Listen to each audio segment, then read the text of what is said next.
Chapter 745. Sky Hong stood at the front of the group and stared deeply at Miko-sama. He had been hearing this shameless woman's voice every night for the past few days, and Sky Hong really wanted to crush her head. She was a scumbag. Sky Hong felt that every woman he saw was a scumbag, especially those who were seductive, and he wanted to break their necks. Miko-sama looked at Sky Hong with excitement in her eyes. Originally, Sky Hong was standing at the back, and she didn't pay much attention to him. Who would pay attention to an ugly man? But when Sky Hong walked out of the group, his muscles made Miko-sama's heart beat faster. Those rock-like muscles, those perfect lines, outlined the sexiness of a man. That eight-pack was like the product of a thunderstorm, and Miko-sama couldn't help but want to touch it. Although this man was extremely ugly, as long as he had a different head, he could still be used. This was the sexiest man she had ever seen. This was true. Although Sky Hong was the ugliest man in the group, he was the sexiest man in the group, and even Miko-sama was infatuated with him. You become my herbalist disciple, and I'll spare your life.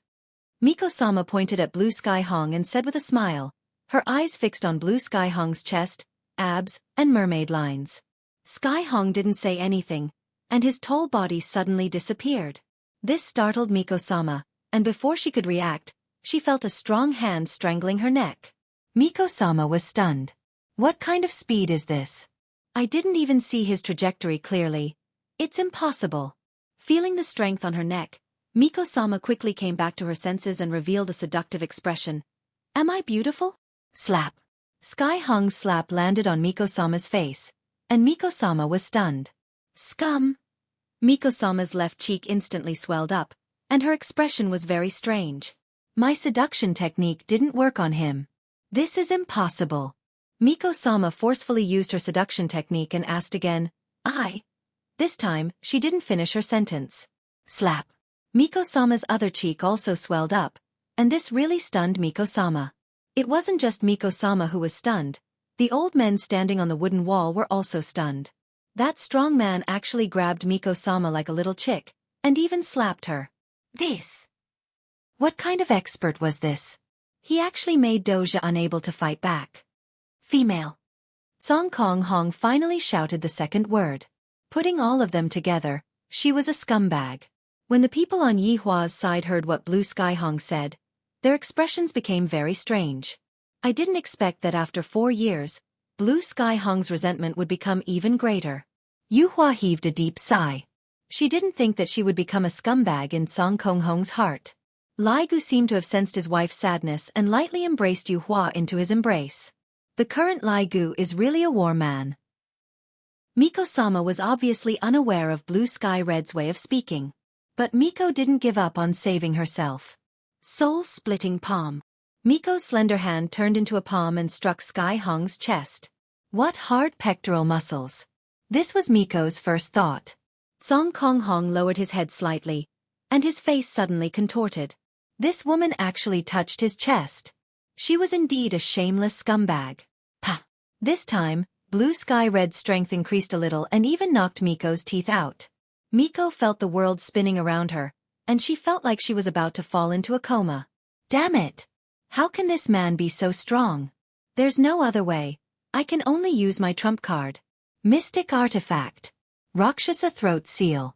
This is a high-grade mystic artifact that I obtained by chance, and it is capable of sealing the throat upon contact with blood. Even an emperor wouldn't be able to save me. I have to use it today. Miko's slender hand moved, and a small needle appeared between her fingers. She then ferociously pierced towards Song Kong Hong's neck. Die! Song Kong Hong slightly frowned, and he felt an itch on his neck. When he lowered his head, he saw that Miko was actually holding a needle. She's tickling me. I can't tolerate this. Miko was stupefied. Rakshasa Throat Seal is actually unable to be pierced into my throat.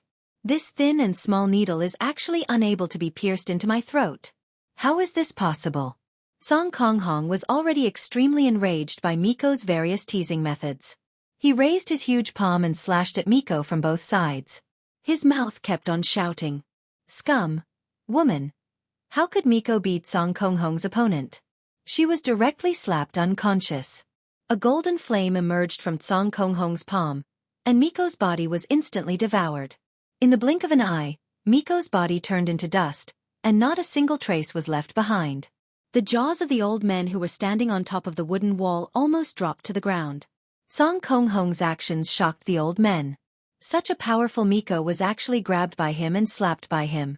Then he burned the Miko. It felt too surreal. Was this a dream or something? Only after a long time did they realize that this wasn't a dream. This was all real. Miko was killed by that man, and Miko took revenge for the men of Lingtai country. Thank the heavens for sending out such a powerful person. That damned Miko finally got her retribution. The old man looked at the 20+ people outside of the city and immediately shouted, "Quickly open the city gate. We have to properly thank the heroes."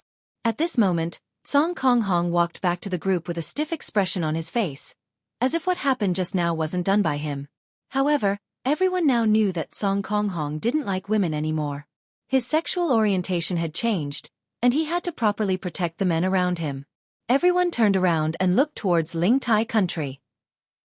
A country like this actually only had 100 people left. This is truly tragic.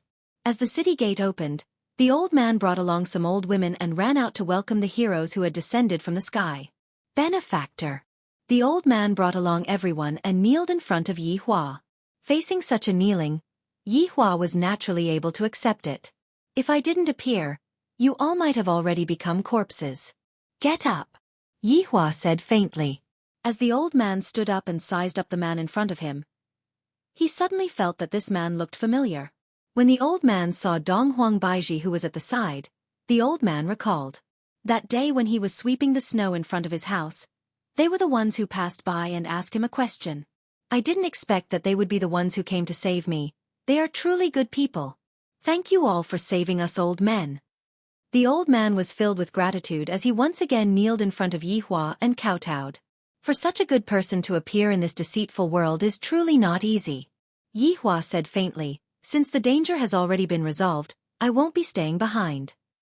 Hearing what Yi Hua said, the old man immediately became anxious. "Benefactor, please stay behind and have a meal with us. We have to properly thank you as well." "It's fine," Yi Hua said lightly, pretending that he didn't want anything from the old man. The old men became silent. Yi Hua was a bit puzzled. "I am being courteous. Shouldn't you all continue to urge me to stay? Let this sovereign be your emperor." Chapter 746. Why are these old men so stupid? Right now is the best time for you all to hug my thigh. Could it be that you all want me to take the initiative to say it? Idiots! Yi Hua misunderstood. These people who are able to stay are all honest commoners. How would they have such thoughts? They need to be enlightened. Therefore, at this time, I need sensible subordinates to appear. Kai Yun immediately understood. "Yu Hua, what do you think we should do if monsters appear again?" Kai Yun said melancholically, as if he was very worried. As expected of a character in a team, if his acting skills weren't up to par, he wouldn't be able to survive. Yu Hua also immediately understood. "That's right, if monsters were to attack again, I'm afraid." Sigh. After speaking, Yu Hua let out a heavy sigh. As expected. Hearing that, the old man's expression changed. "Benefactor, please don't leave." "What's wrong?" Yi Hua asked gravely. The main reason was because Yi Hua's performance was too cold, just like an emperor, causing people to tremble. The old man actually wanted to say that he was scared. However, upon thinking about the hundreds of lives, the old man made up his mind. "Benefactor, please stay. Protect us." I like to hear the sentence, but as a cold and aloof supreme overlord, it doesn't seem appropriate to agree to it just like this. "What can you give us?" Yi Hua asked faintly. "What I want is the village chief." "No. It's the throne." When the old man heard Yi Hua's words, he became stupefied. "Give what? This Lingtai country is already broken. What can I give?" The old man was a bit desperate. However, a woman at the back said, "Benefactor, if you don't mind, you can be our emperor." Following what the woman said, the hundreds of people in the surroundings all agreed.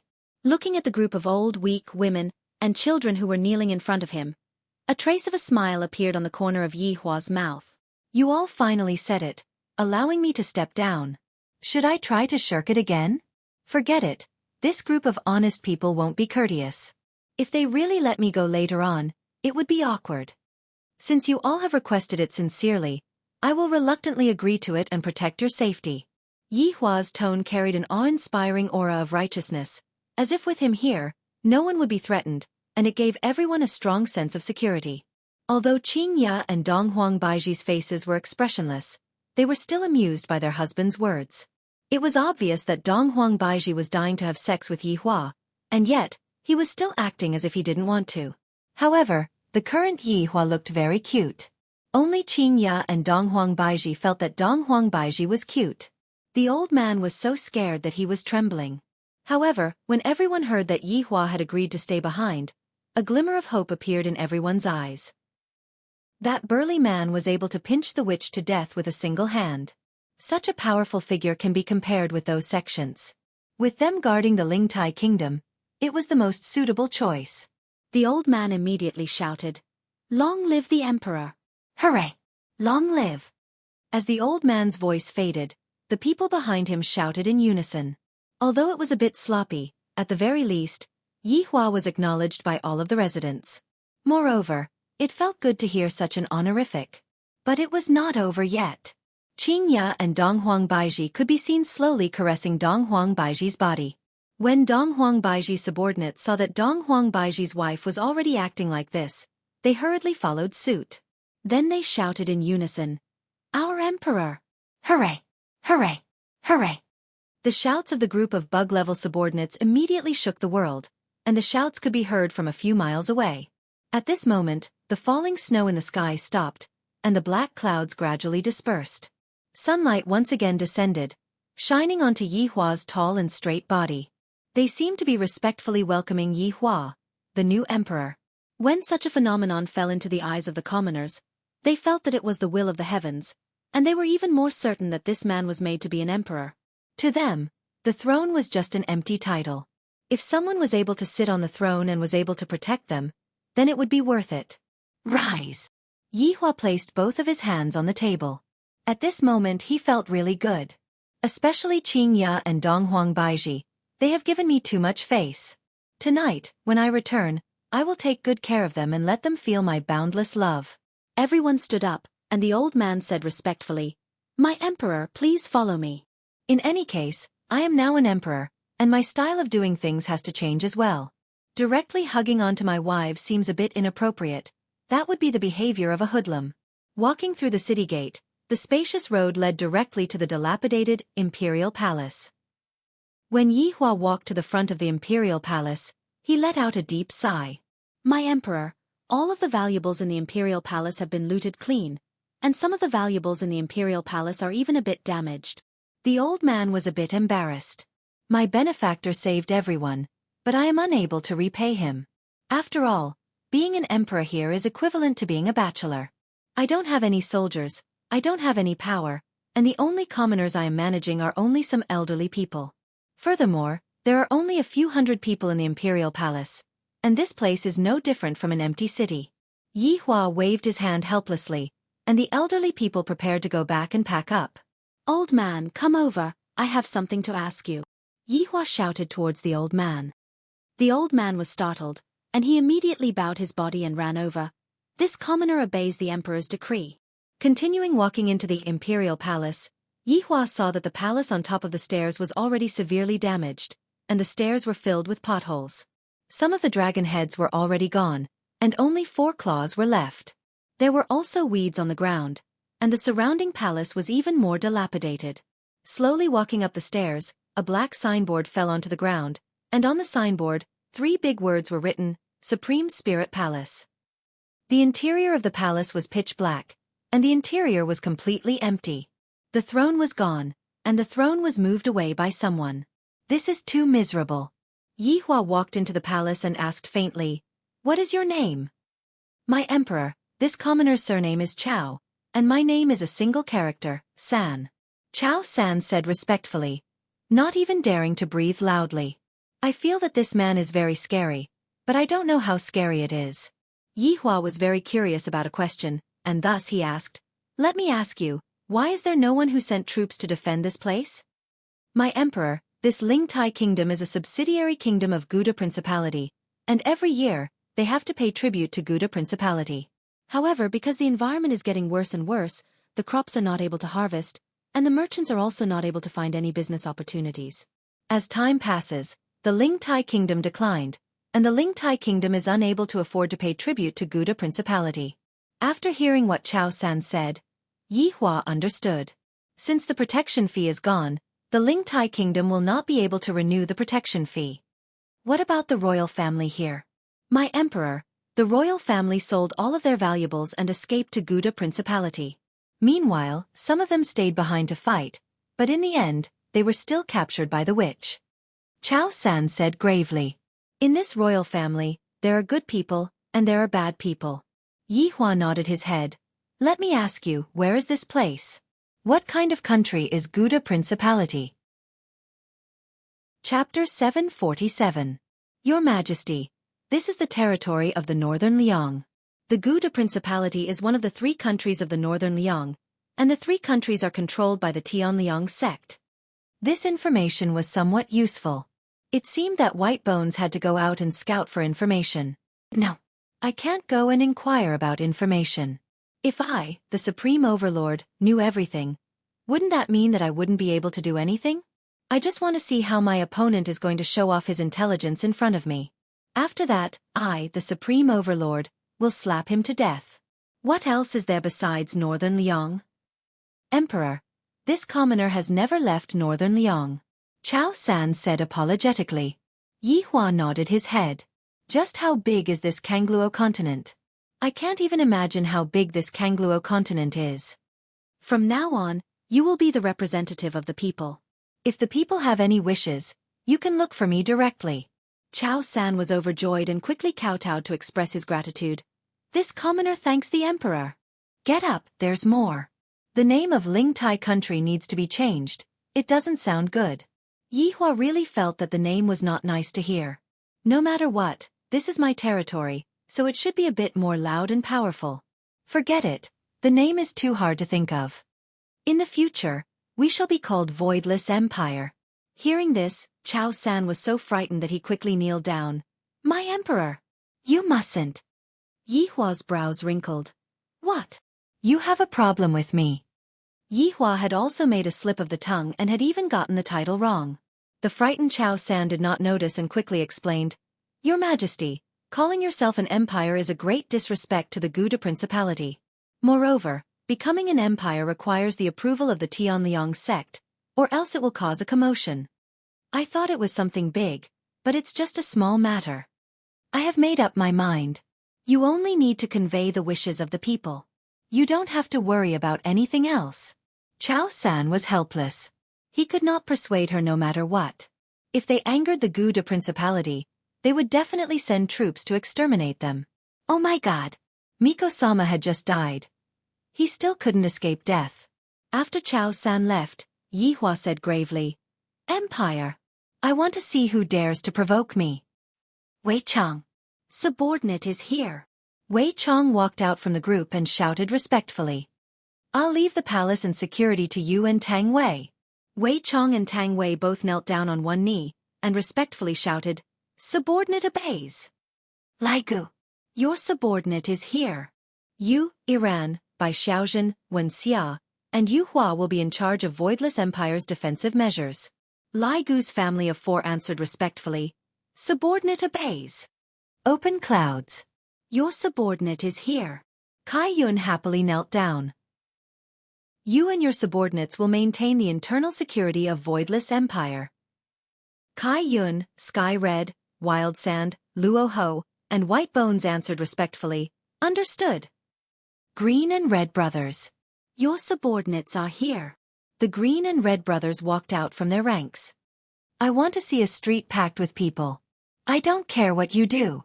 The corners of the Green and Red Brothers' mouths twitched. This was probably the most difficult mission out of all of them. But no matter what, he had to overcome the difficulties. This subordinate obeys. Death Mage. Your subordinate is here. I want this barren land to be reborn. Yi Hua was also doing things according to his own pace.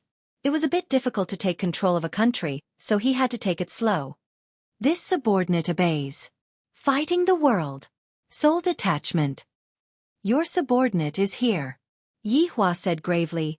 I will leave the logistics to you guys. Yes. Blood demon. Your subordinate is here. Go and cook. Yes. Looking towards Ju Tian's family, Yi Hua said faintly. Brett, you and Yi Zizi go and see if there is anything that needs help. Yes. Yes. Qing Yutong. Qing Yutong, who was standing at the side, was startled. It can't be, right? Brother-in-law. As your sister-in-law come lover, I still have to do things? I can warm the bed though. Here. Qing Yutong shouted out weakly. Clean up the place. Qing Yutong. Before doing these things, I wish to see a brand new voidless empire. Understand. Your subordinate understands. Go. Yes. All of Yi Hua's subordinates instantly disappeared from the palace, and a husky sat on the ground and stuck out its tongue. Yunlang seemed to be saying, give me some missions as well. Go and clean up the demons in Voidless Empire. Yi Hua said faintly. This was to give the people a comfortable environment to live in. I, the Supreme Overlord, am going to turn Voidless Empire into heaven on earth and let the housing prices rise to the peak. Woof! Yunlang ran out of the palace excitedly. Perhaps because he wasn't familiar with the road, he was knocked over by the doorstep. Then, he rolled down the stone steps. From time to time, a scream could be heard. Yunlang fell down quite heavily. Yutong, what are you waiting for? Yi Hua took a look at his sister-in-law. Humph, Qing Yutong snorted. Even brother-in-law doesn't like me anymore. Dong Huangli shouted out, Daddy, I am going to help Aunt clean up as well. I am going too. Yi Yan followed behind his big sister. God Yi and Yi Lu shouted out as well. Daddy, let's go too. Yi Hua nodded his head. From today onwards, you all have to call Daddy Emperor Father. Dong Huangli's expression changed. I feel that Daddy is more amiable. Father Emperor sounds a bit cold. Qingya smiled. All right, when we are in private, call Daddy Emperor when there are outsiders around. Qingya's idea was feasible. The little fellows did not object to it. Qing Yutong brought the 4 children to clean up the place. Empress, how do you feel? Yi Hua laughed lightly. Qingya and Donghuang Baiji pinched each side of Yi Hua. Aren't you proud of yourself? Right now, you are still a bald emperor. Bald. You all are truly looking down on me. In less than a month, this place will become a brand new empire. Yi Hua was filled with confidence. The first step of my revenge can be considered to have succeeded. You all said that sects are more important than countries, so I am going to rewrite this rule. Who dares to test my anger? Qingya let out a breath. Yi Hua lightly hugged onto Qingya. He knew why she sighed. Qingya, if you miss your parents, you can go back and take a look. It isn't difficult for you. Yi Hua said tenderly. Qingya and Qing Yutong both had their families, but Donghuang Baiji didn't. Thus, Donghuang Baiji was able to follow him out without any worries. Who asked me to marry you? Qingya said petulantly. Ha! Yi Hua laughed out loud.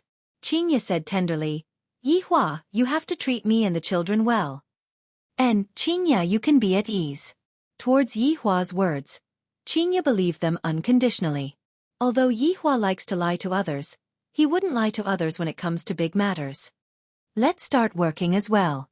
In any case, this place will be our home in the future. It won't be comfortable to live in this dilapidated place. Everyone began working. As an empire, they had to act like an empire. This was a very big project, and it was only natural that the number of people would be small. Thus, they had to think of a way. Chapter 748. Wei Chong and Tang Wei were in charge of the reconstruction of the palace, as well as the defense. The huge palace wasn't something that the two of them could handle, so Tang Wei took out a piece of white paper and cut out a human figure. Wei Chong then cast a spell to turn the paper figure into a human. If he summoned a skeleton, he was afraid that it would scare the residents. After all, humans did not have a good impression of other races. The figures that Wei Chong transformed into were all wearing black armor. Their faces were all the same, and their numbers instantly reached 1,000. Under the command of Wei Chong and Tang Wei, the 1,000 black-armored guards were like blood brothers, and they started to repair the entire imperial palace. The materials were naturally prepared by Wei Chong. Meanwhile, Lai Gu and his 4 wives were standing outside of the city wall, feeling very depressed. Lai Gu didn't have the ability to transform like Wei Chong, and the 3 women were the same as well. It was just that their strength was extraordinarily strong, and they didn't know any other spells. Facing such a huge project like the city wall, they were really powerless even if they wanted to. What should we do? The mission that His Honor gave us this time is a bit difficult. Wei Chong scratched onto his forehead in melancholy. What His Honor requested is not an ordinary city wall. It must be a city wall that has a high quality. Yu Hua said softly, "Don't worry, I have a way." "Don't. My heart aches for you." Lai Gu thought that Yu Hua wanted to use her clone to do things, and thus, he immediately rejected Yu Hua. "I would rather be scolded by His Honor, but I don't want to see my wife getting tired." Yu Hua was filled with happiness, and she just liked how Lai Gu doted on her. This kind of feeling was really good. "Hubby, I'm not using a clone." Yu Hua chuckled and explained a little. "Yu Hua, I didn't know you had such an ability," he exclaimed. "Amazing." Bai Xiaojin gave Lai Gu a thumbs up. Fortunately, there is Yu Hua who is by Lai Gu's side to provide assistance. Lai Gu didn't waste any more time. He grabbed a handful of snow on the ground and made it into the shape of a human. Then, Moonlight cast a spell, and a warrior wearing a set of white armor appeared. That mighty appearance was really frightening. This was Moonlight's powerful ability to control water.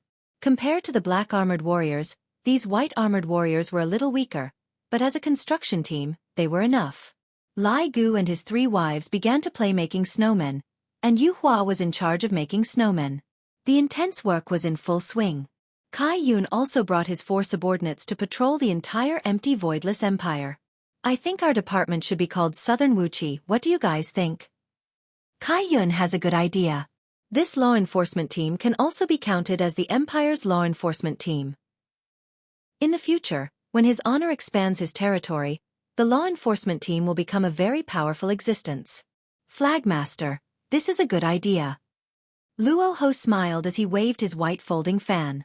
"And when the time comes, I will go and talk to His Honor." Kai Yun had already imagined the crowds coming and going, and when he appeared, each and every one of them would have a respectful expression on their faces. How refreshing. Wild Sand. Get some people out first. The few of us aren't enough to handle the renovation work in this city. Kai Yun was in charge of the city, so naturally, that included the renovation work. Scarecrow's Wild Sand pulled out a straw from its body and threw it into the air. The straw gradually turned into granules and slowly fell to the ground. One could see with the naked eye that those granules seemed to be growing, gradually growing into human shapes. The entire street was instantly filled with yellow-armored warriors. Their expressions were wooden, just like the wild sand. Taking a look, this single straw turned into at least several tens of thousands of people. Under Wild Sand's command, those people immediately started working, renovating the damaged houses and so on. However, when those old men suddenly saw so many yellow-armored warriors appearing on the street, they were a bit stupefied. Where did these people come from? Furthermore, looking at their tall and sturdy bodies, one can tell that they are well-trained warriors. Furthermore, they are even able to fly in the sky. This is too mystical. Right now, the entire Wuxia Empire was in the midst of reconstruction. Even Yi Hua and his 2 wives were helping out, enjoying the process. Qing Ya was a business-minded woman, but as the Empress, it wasn't good for her to personally make an appearance. Thus, she could only ask Brett to be in charge. Right now, a lot of shops were empty, and there were still houses and so on. In the future, there would definitely be people coming over. When the time comes, I will rent out the houses. Selling them is impossible, because Yi Hua plans to turn Wuxia Empire into heaven on earth. When Yi Hua heard what his wife said, he blushed with shame. Earning money is also something that an emperor should do. Qing Yashur is a smart woman. The thing that Death Mage and Sun Fong were in charge of was very simple, which was to make the land fertile. An ordinary spell would do. After that, they had to make the land around Wuxia Empire clean, then open a channel to bring the river over. As an empire, how could they not have a water source? However, right now, the Green and Red brothers were very depressed. Right now, they were sitting together with their wives and discussing how to make the streets overcrowded with people. "LV Shu, we need local specialties," Selena suggested. Selena said, We need to create business opportunities here and attract merchants over. Yi Hong said gravely, but the environment here isn't good, and there aren't any local specialties here either. Xiaofan slammed onto the table. Since there aren't any local specialties here, we will create our own brand. Yi Hong and LV Shu went into a daze. Wife, what are you planning to do? Yi Hong asked curiously. We want to do business with women. Xiaofan thought of a good idea. Selena immediately understood what Xiaofan meant. Xiaofan, this idea of yours is too great. And let's do that. Selena agreed. However, LV Shu looked towards Yi Hong, and Yi Hong looked towards her big brother, completely not knowing what they were talking about. The progress of the renovation was changing every single day, and the entire voidless empire looked the same every single day. Under Yi Hua's command, the east city wall was directly abandoned, and the north and south city walls were extended all the way to the seaside that was 10 kilometers away. Because Yi Hua wanted to create a port. Only by doing so would he be able to promote the development of trade. Furthermore, by expanding my own territory, this is truly a matter that kills two birds with one stone. The imperial palace was located at the center of the city. Thus, the entire imperial palace was relocated. Being strong was just that willful. It was fine for all of the streets to be widened. Those kinds of things were simply not suitable to be placed here. It was fine as long as the original style was maintained. 1 month later, the work was all done. Wuxia Empire's city wall could be seen to be shining with a golden light. Especially when the sun shone on the city wall was so bright that it could practically blind one's eyes. If an enemy were to invade, upon seeing the city wall that was shining with a golden light, they would immediately be blinded by the light. Meanwhile, this wasn't just a simple city wall. There were all sorts of seals that were imprinted on the city wall. If one wanted to break through this city wall, one would require a bit of strength. If not, one might be killed by the city wall. On top of the city wall, there was a white armored warrior standing every 15 meters. The warrior's tiger eyes were sweeping across the boundless white snow. Chapter 749. The flag was bright red in color, and the design in the middle of the flag was improvised by Dong Huang Li. Yi Hua was very satisfied with the design, and thus, he decided to use his daughter's improvised design. Qing Ya and Dong Huang Baiji didn't object to it. Yi Hua even asked someone to sew the flag with gold thread to make the effect even more obvious. The design that Dong Huang Li drew was a bit interesting. 2 blades crossed each other, and on top of the blade, there was a heart. This was also what Dong Huang Li wanted to express. The meaning of using weapons to protect one's home was warm, but it was also killing. According to Yi Hua's previous way of thinking, it would be a skull on top of 2 blades. This was his style.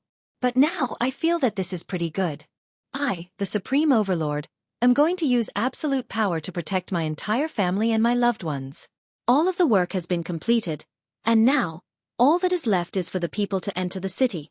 However, it has only been a month, and there were only those elderly people and that boundless snowfield. This caused Yi Hua to be a bit disappointed. Why is there no one coming? There is actually no one coming to my territory. How is this possible? Could it be that you want me to go and distribute leaflets? Beg you to stay in Wuxia Empire? Motherfucker! Yi Hua immediately called the Green and Red brothers into the palace. Right now, the palace had already taken on a brand new look. The floorboards were found by Wei Chong, and they were called 4 bluestones. The bluestones were extracted from the skin of a type of prehistoric divine beast. This type of skin would have different colors depending on the temperature. Furthermore, it would be warm in winter and cool in summer, and it was incomparably hard. It was simply the most suitable floor tile. The color of the surrounding pillars was red, but this was blood. This type of blood was also the blood of a prehistoric divine beast, and it was emitting out a strange fragrance. This strange fragrance would disturb the mind of a person. If the person was happy, the happiness in the person's heart would be magnified. If the person was afraid, the fear in the person's heart would be magnified. Of course, it was useless against people who were strong, but Yi Hua felt that it was a good smell. What was engraved on the red pillar was a lifelike divine dragon. This was a real dragon, and it was not an ornament. As long as Yi Hua gave the word, the divine dragon would become a real dragon. With just a word from Yi Hua, 6 prehistoric divine dragons would instantly appear on the spot. The chair that Yi Hua was sitting on was naturally the dragon throne. The armrests were all claws, and above the back of the chair was a ferocious dragon head. The dragon head was staring straight ahead, giving off a strong deterrence. Right now, Yi Hua was also wearing a golden gown, and he looked extremely handsome. However, right now, Yi Hua finally understood why Donghuang Baiji was so busy. Donghuang Baiji had to take care of all the big and small matters by herself. In the beginning it was rather interesting. However, after a week, Yi Hua directly threw all the work to his two wives and went to teach the children. The green and red brothers trembled as they stood below with their heads slightly lowered. Behind them were their wives. 1 month. Why didn't I see the bustling and lively streets? I don't need to explain. What I want is the result. Yi Hua asked the green and red brothers in a deep voice. The green and red brothers didn't know how to explain this. Their wives had actually made a special underwear product. Oh my god! Their idea was really too crazy, but even if they made it, no one would buy it, so it was useless. On the other hand, His Honor had ordered that advertisements are not allowed. If advertisements were allowed, green and red brothers would have long gone to give out leaflets. Seeing that the green and red brothers were lowering their heads and not saying a word, Yi Hua asked gravely, "Just say it. What kind of cooperation do I need to have in order to restore the liveliness of this place?" "Your Honor, we need a wave of advertisements," Zishan said respectfully. "It is impossible for us not to advertise." Yi Hua didn't want things to be like this. It makes it seem as if I am begging them to come over and live in this place. However, if we don't advertise, it seems to be very boring for us to just wait here. LV Liang said respectfully, "Your Honor, we can go and take over a few small villages right now and let them know that there is such a place here. After letting them experience the environment here, the news will slowly spread out, and the surrounding people will come over and live in this place. If there is liveliness, there will be resources." Yi Hua tightly wrinkled his brows, and after pondering for a long time he said, "You guys go and make the arrangements. If there isn't enough manpower, you guys can also call over other people." After the 5 heard what Yi Hua said, they were all delighted. As long as His Honor is willing to open up the conditions, things will be much better. I only need 1 month. I can guarantee that 1/5 of Wuxia Empire will be able to live in this place. In just half a year's time, this place will be able to become popular. Looking at the green and red brothers leaving, Yi Hua sat on the dragon throne paralyzed. This position is truly not easy to do. How the hell am I supposed to be an emperor? This is not interesting at all. Forget it. Forget it. It has been a long time since I went to look for Yu Tong. I reckon that I will have to coax her again. During this period of time, I have neglected Yu Tong. What a pitiful little fellow. I will just let you eat my undergarments. Along with Yi Hua loosening up the policy, the green and red brothers brought along their wives and began to advertise in the surrounding areas of the city. The effect was quite good, and in just a week's time, Yi Hua could see figures appearing one after another at the city gate. This caused Yi Hua to be very excited. As expected, I, the Supreme Overlord, still have the way to rule a country. Even without relying on martial power, I am still formidable. Meanwhile, Wei Chong received Yi Hua's secret mission. After all, I am not here to play around with the way to rule a country. I am here to take revenge. The plan is about to begin. Outside Gouda Principality country, at this moment, Wei Chong and Tang Wei walked onto the road, and the two looked at the city wall outside Gouda Principality country. In their hearts, they only wanted to say that this city wall is too low. Compared to Wuxia Empire's city wall, this city wall is just plain and unadorned. The blue stone on the city wall was indeed very hard, but if it were to encounter a powerful figure, it would not be able to withstand a single blow. However, there were a lot of people here. Just like the road that Wei Chong was on, the road was filled with people who were entering the city. Some of the people were sitting on ordinary carriages, while the nobles were sitting on luxurious carriages. Furthermore, the weather here was not bad, unlike Wuxia Empire, which was filled with snow. "Uncle Wei, it has been a long time since we went out like this," Tang Wei said lightly while hugging onto Wei Chang's arm. After being together for more than 6 years, this Uncle Wei was simply not at all perturbed, not even touching onto Tang Wei's waist. Sometimes, Tang Wei would even question herself, "Am I not good-looking? Am I not sexy?" Even if the current Wei Chong was still very well behaved, he still didn't do something like hugging onto Tang Wei's waist. Sometimes, Tang Wei really wanted to ask Lai Gu to teach Uncle Wei how to flirt with girls. Look at Zishan and Li Hun. How happy are they? Wei Chong said with a slight smile. Xiao Tang, we are here to complete the mission that his honor gave us. Tang Wei. Uncle Wei is just so unromantic, and only I am able to endure it. If it was any other girl, they would have long gone crazy. Uncle Wei, do you love me? Tang Wei said in a low voice, and her tone carried hidden bitterness. Wei Chong went into a daze for a moment, then said, Of course. Then, why don't you express it? Express? How? Tang Wei. From the looks of it, Uncle Wei, you don't even love me anymore. Tang Wei was quite angered, and sometimes, she really wanted to knock onto Uncle Wei's head. However, she didn't dare to, because her heart ached for Uncle Wei. Wei Chong lightly stroked onto Tang Wei's hair. Rest assured, if I don't love you anymore, I will notify you in advance. Chapter 750. Looking at the unhappy Tang Wei, Wei Chong lightly held onto her hand. I was just joking with you, don't take it seriously. Uncle Wei, I don't like this kind of joke. Tang Wei said very seriously. Wei Chong also realized that the joke just now was a bit too much. I won't do it anymore. Uncle Wei, I want a child. Tang Wei also threw caution to the wind. Uncle Wei, just say it or not, I won't beat around the bush anymore. Child. Wei Chong was puzzled. He never thought that he would have a child. Tang Wei nodded her head. And child. Let's talk about it after this mission is over. Wei Chong had not thought it through. Giving birth to a child was a big matter. He could not be too hasty. Tang Wei just wanted to enjoy the process of giving birth, but Uncle Wei actually did not fall for it. What kind of man could be so straight? A boyfriend who had been dating for 5 to 6 years and did not even touch him. How despairing would that be? Love also needed fertilization. Only when the two of them were together can they be filled with happiness. Stop. Just when the two of them were talking about giving birth to a child, a city gate guard wearing a bronze armor shouted out. Wei Chong and Tang Wei looked at the man with a face full of stubble. They were a bit puzzled. There are so many people walking in, why did he stop them? The surrounding guards looked at them with a frivolous smile, as though they were already used to it.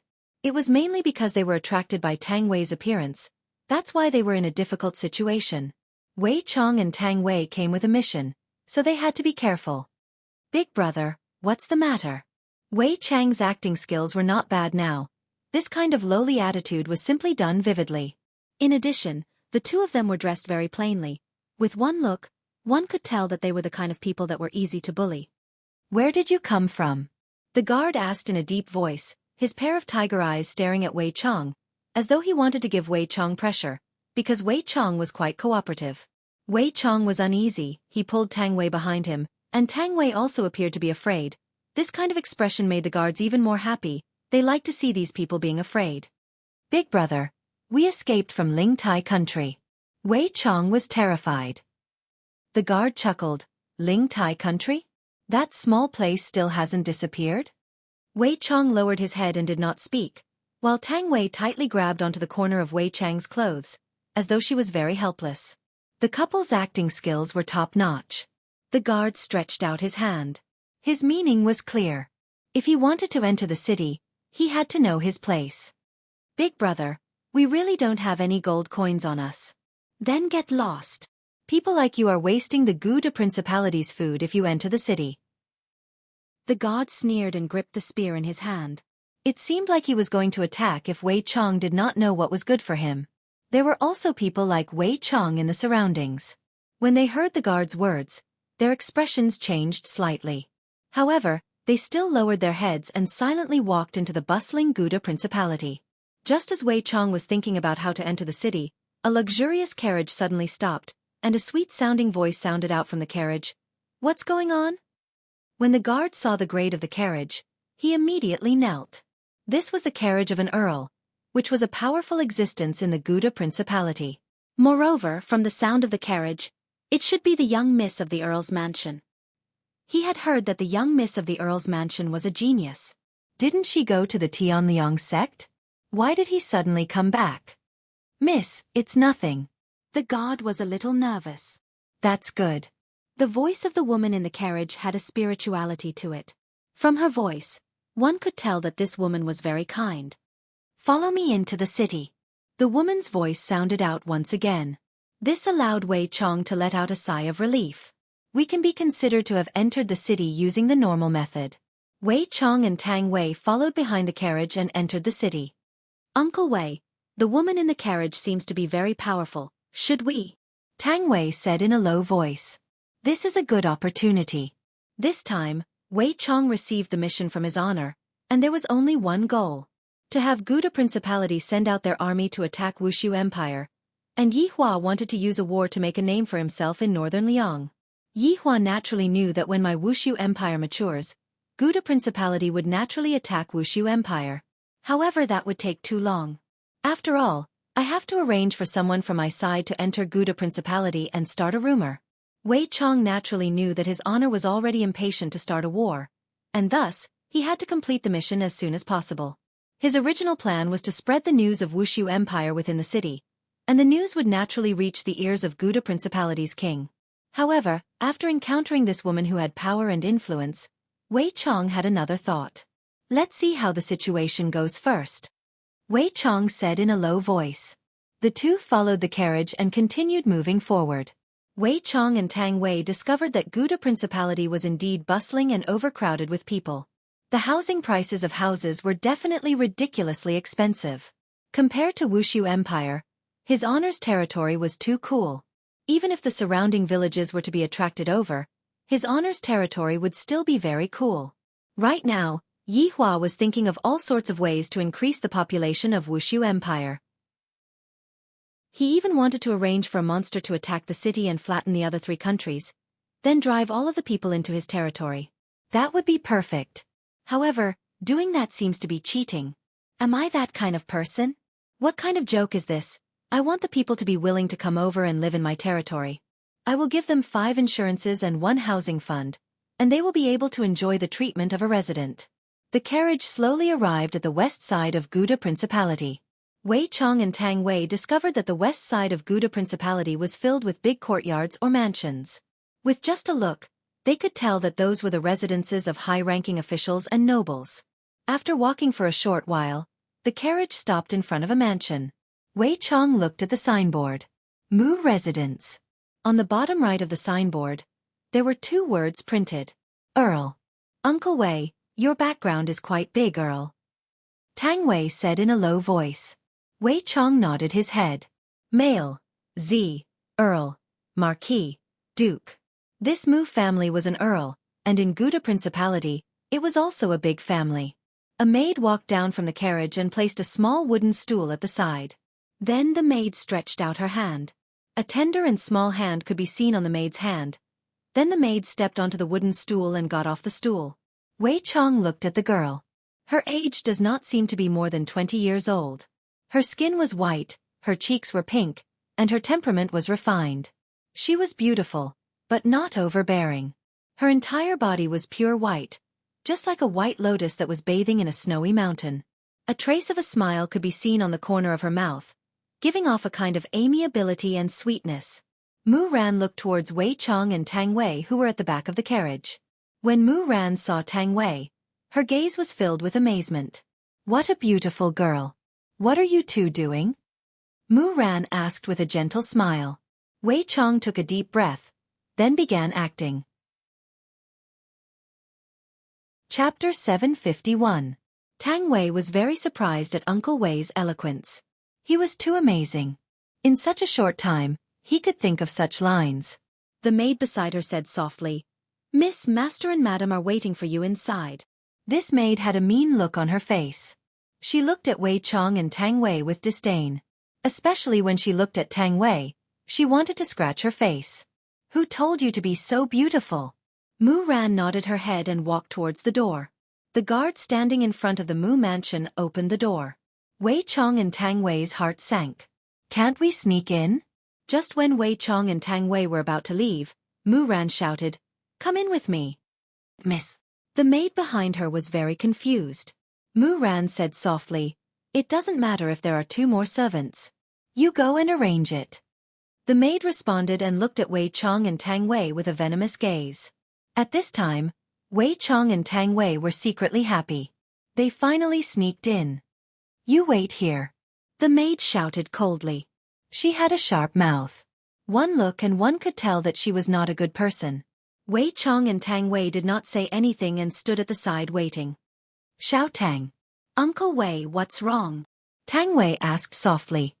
"Think of a way to replace this maid." Wei Chong felt that it would be better to get close to this girl. Tang Wei was also not a good person. She nodded her head and replied. At this time, Mu Ran walked into the main hall. She saw her parents and brother. Beside them sat a gorgeous man. She did not know him. "Lord Father, Lord Mother, Big Brother." Mu Ran bowed slightly and called out. "Ran, you are finally back." The woman looked at her daughter who she had not seen for 3 years. She walked over excitedly and hugged her daughter.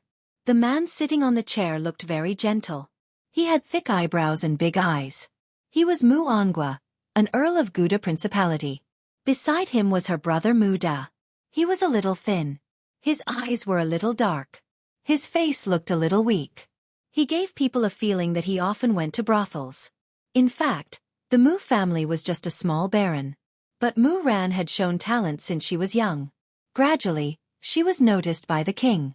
The Mu family also rose from baron to earl. Mu Ran was also sent to Tianliang's sect to study. This month, she came back to visit her family. She had not seen her family for 3 years.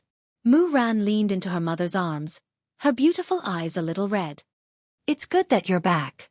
It's good that you're back," Huang Qiuhua said gently as she caressed her daughter. The gorgeous man sitting beside him smiled and said, "Lord Mu, it's really my good fortune today to be able to see the famous genius of the Guda Principality." Mu Ongwa was already used to being called Ghost Genius. Even the king used this title. "My daughter is just a little smarter," Mu Ongwa said humbly. Standing up, Xiaoyu smiled. "Then, I won't disturb Lord Mu any longer." "Muda, send them off." "Yes, father." Mu Ran gave a slight bow to Xiaoyu as a form of sending him off. Since there were no outsiders around, Mu Ongwa walked to his daughter's side and patted her on the shoulder. "Ran, you've worked hard." "Father, it's not hard on me." Mu Ran held her father's hand and felt that it was much rougher. "How is the Tianliang sect? You weren't bullied, right?" Mu Ongwa asked concernedly. He was most worried that his daughter would be bullied over there. He heard that the disciples of the Tianliang sect were all prideful and arrogant. Mu Ran said tenderly, "Father, how could that be? Senior brother and senior sister treat Ran very well, and the Tianliang sect isn't like what the rumors say, it's very well behaved." Hearing what their daughter said, her parents felt relieved. Huang Qiuhua held onto her daughter's hand and asked curiously, "Ran, are there any handsome boys in the Tianliang sect? You are almost 20 years old. Other people at your age are already having children." "Mother, Ran is still studying. I haven't thought about it." Mu Ran laughed lightly. "Qiuhua, Ran is so outstanding. You don't have to worry. Ran have a good rest today. Tomorrow morning, go and pay a visit to the king." "All right, father, who was that just now?" Mu Ran asked curiously. Mu Ongwa said in a low voice, "That was the royal family of Lingtai Kingdom, Xiaoyu." "Lingtai Kingdom? Why did the royal family of Lingtai Kingdom come to our house?" Mu Ran asked curiously. "Sister, you have been away for 3 years. There are a lot of things that you don't know." At this moment, Muda walked into the house and laughed. With a smile on her face, Mu Ran called out, "Brother." "Sister, ever since you left that year, the king revoked the protection he gave to Lingtai Kingdom." Muda said faintly, seemingly not taking what Muda said to heart. "Ah!" However, Mu Ran cried out in surprise. Mu Ongwa knew his daughter's personality and said with a smile, "Ran, you just came back. Quickly go and take a rest. I will come and call you when the meal is ready." "All right, father." Mu Ran nodded her head, then followed her mother back to the backyard. Mu Ongwa looked at his son and said in a low voice, "What are you talking so much about? Don't you know that back then, your sister tried her best to protect Lingtai Kingdom? Yet, right after Ran left, the king revoked the protection he gave to Lingtai Kingdom. If Ran were to find out about this, who knows what she would say?" Father, I'm sorry. If you were half as smart as your sister, I would already be satisfied. Every day, you only know how to fool around with your group of scoundrels. Mu Angua reprimanded his son, then left. Muda's expression changed slightly, as though he was unwilling to accept this. Ever since he was young, the one his parents praised the most was his sister. Even when he was described as a pile of shit, he didn't dare to say anything. With a gloomy mood, Muda walked out of the main hall and saw Wei Chong and Tang Wei waiting for him at the corner. When he saw Tang Wei, Muda's eyes were filled with amazement. This woman! So beautiful! Although she was dressed plainly, it couldn't conceal her beauty. Where did these two come from? You are. Muda quickly adjusted his emotions. He was also a frequent customer of the brothel, and it was rare to see such stunning beauties. Young master, we were brought here by young miss, Wei Chong said softly. She was actually someone's wife. What a pity! What a pity! Muda shook his head and left, as though he wasn't interested in someone's wife. Why are you two still standing there like idiots? Come here. The maidservant shouted at Tang Wei. Her tone was harsh, and it sounded like she was in a bad mood. This caused Tang Wei to be very unhappy as well. I have to think of a way to deal with this matter. Wei Chong was arranged to chop firewood, and Tang Wei was arranged to wash clothes. For the sake of his honor's mission, the husband and wife had no bottom line. Mu Ran returned to her own bedroom. The layout of her bedroom was the same as 3 years ago. There wasn't any change at all. It seems like there was someone cleaning the bedroom every single day. Chapter 752. He didn't expect the king to revoke the decree as soon as he left. I remember that back then, I gave a lot of suggestions to the king, solved all kinds of problems, and made the whole Gouda principality flourish. Ling Tai kingdom had not received any protection for 3 years. I reckon that it has already fallen. Just by looking at how the people from the royal family had fled here, one could understand. Miss, madam is asking you to eat. The maidservant stood outside the door and shouted respectfully. Got it. Mu Ran heaved a sigh of relief and walked out of the room. 3 years later, the family of 4 enjoyed the reunion dinner very much. Mu Angua also picked some food for his daughter and asked with a smile, Ranner, how's your study in the Tianliang sect? Fortunately, under Master's guidance, Ran has become a heavenly law doja, Mu Ran said softly. She said it in a very relaxed manner, as if the heavenly law was very easy. Mu Angua laughed. Heavenly law doja, not bad, not bad. After saying that, Mu Angua was stunned. Not only Mu Angua, but his mother, Huang Qiuhua, and Muda were also stunned. Heavenly law. Doja. Mu Angua's voice was trembling as he looked at his daughter's indifferent appearance in disbelief. Muda grabbed his sister's hand and exclaimed, You're really a heavenly Dao Doja now? Mu Ran chuckled and said, Yes, the way of heaven. There wasn't a single elite in the Tao of Heaven in the entire Gouda dukedom. His younger sister wasn't even 20 yet, and she was already in the Tao of Heaven. Oh my God! The Mu family was about to rise. He had quite a lot of face outside. His younger sister was an elite in the Tao of Heaven. Who dared to be disrespectful? Even the king had to treat it with caution. The heavens have blessed the Mu family. Huang Qiuhua cried tears of joy. She understood what the heavens meant. His daughter's future was limitless. Mu Angua put down his chopsticks and looked at his daughter with tears of joy in his eyes. Ran, you look great. Lord Father, Lord Mother, Big Brother, don't be like this, Mu Ran was also a bit infected. I didn't expect that my parents would have such a big reaction. However, when he thought of how desperate it was when he advanced to become a doja, other than the disciples of the Tianliang sect, there were also other disciples fighting for the chance to become a doja. It could be considered a narrow escape from death to obtain the inheritance of the heavenly Tao. When he returned to the heavenly cold sect, he was praised by the sect master, and his master was even more fond of him. An elite in the Tao of Heaven. This was the treatment given to those in the Tao of Heaven.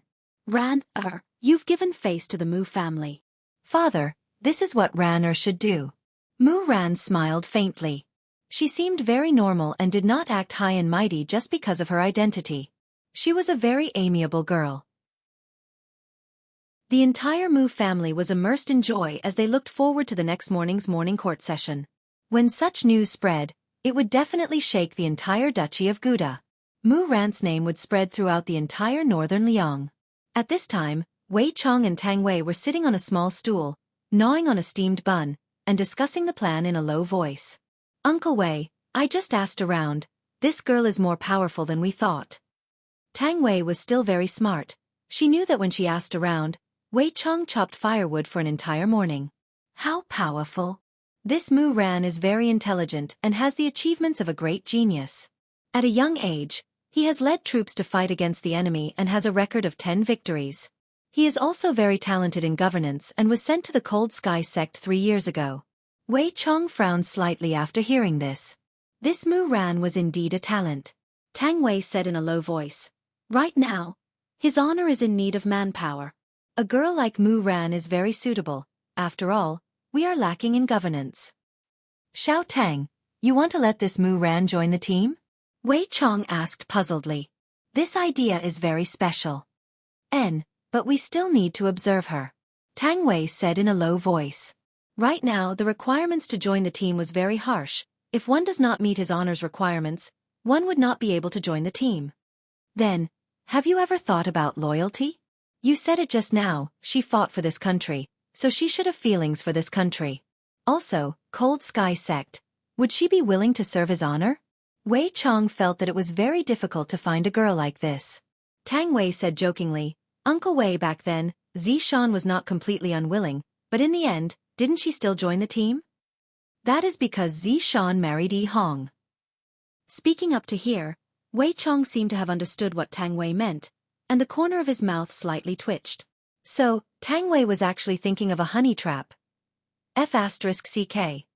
Xiao Tang, this idea of yours is too sloppy. His honor isn't going to be the matchmaker anymore.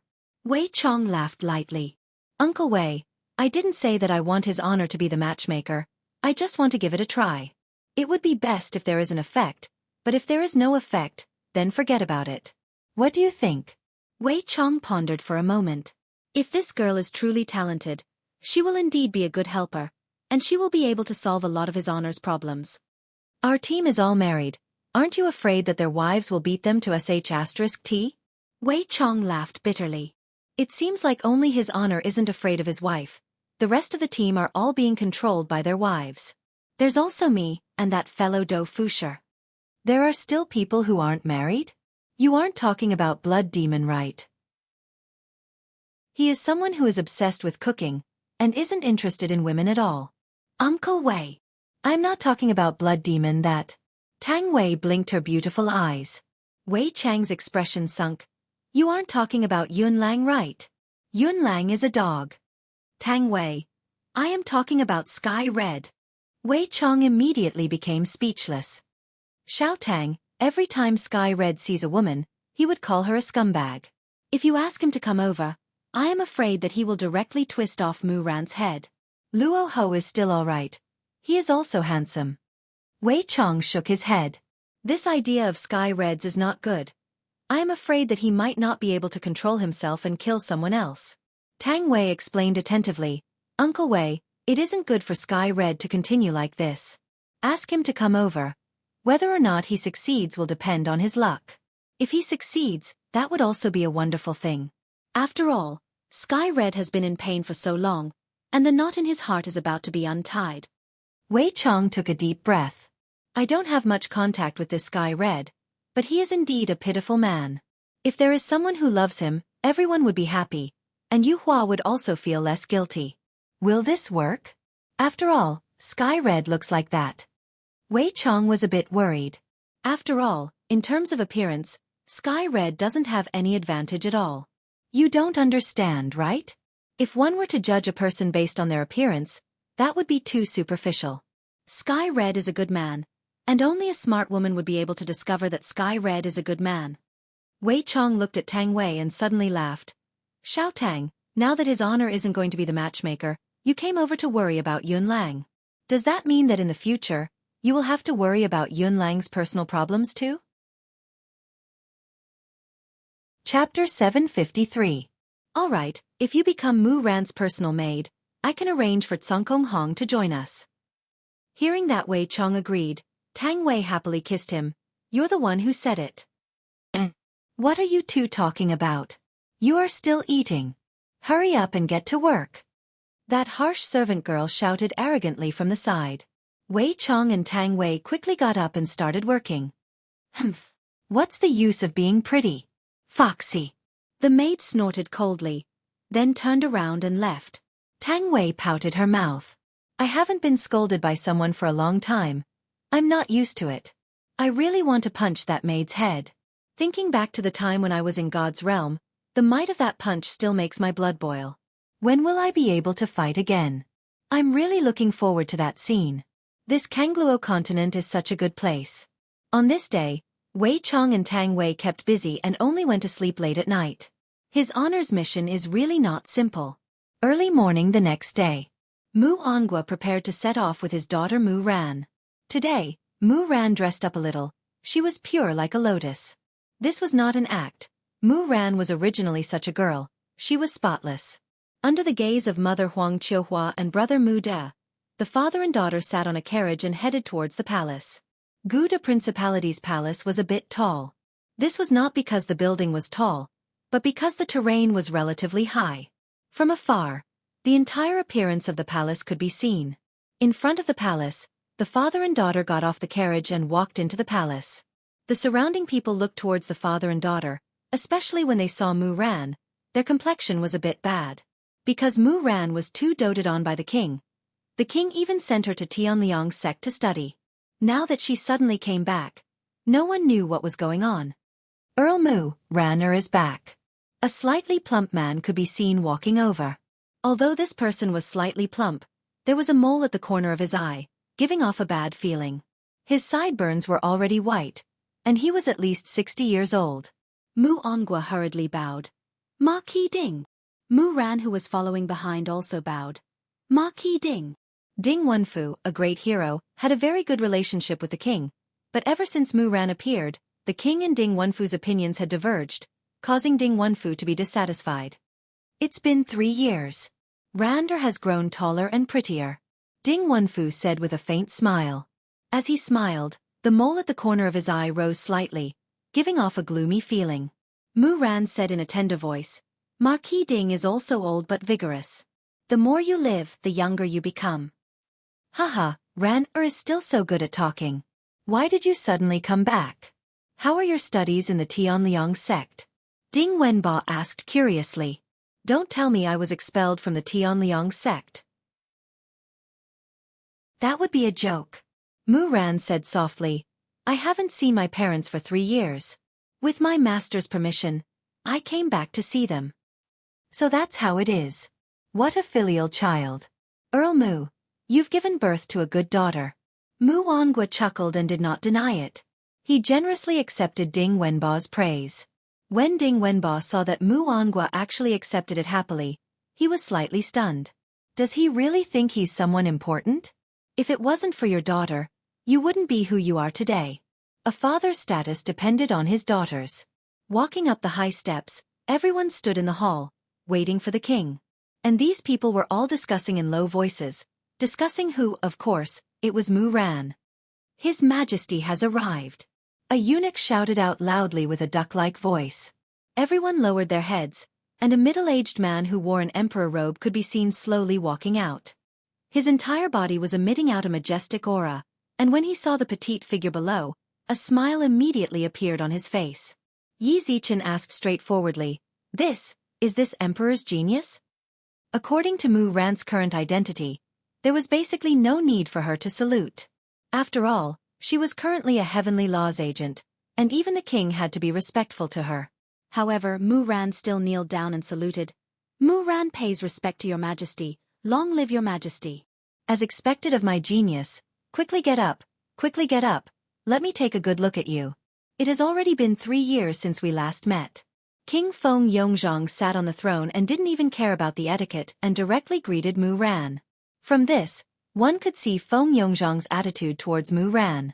This caused the old officials to feel a bit resentful. Isn't this a bit too trusting a girl that much? Especially Ding Wenfu. During these 3 years, His Majesty had once again trusted me, and the moment this Mu Ran came back, His Majesty immediately changed. Thank you, Your Majesty. Mu Ran slowly stood up and raised her head. As expected of my genius, it has been 3 years since I last met you, and you have become so beautiful. I am too happy today. I will set up a banquet tonight to celebrate the return of the genius. Feng Yongzhang shouted out straightforwardly. He was truly happy and wasn't faking it. Towards this extraordinary girl, Feng Yongzhang had absolute trust in her. After 3 years of settling down, Mu Ran also knew of her current situation. Accompanying a monarch was akin to accompanying a tiger. Everyone understood this logic. Your Majesty is flattering me, Mu Ran said respectfully, neither servile nor overbearing.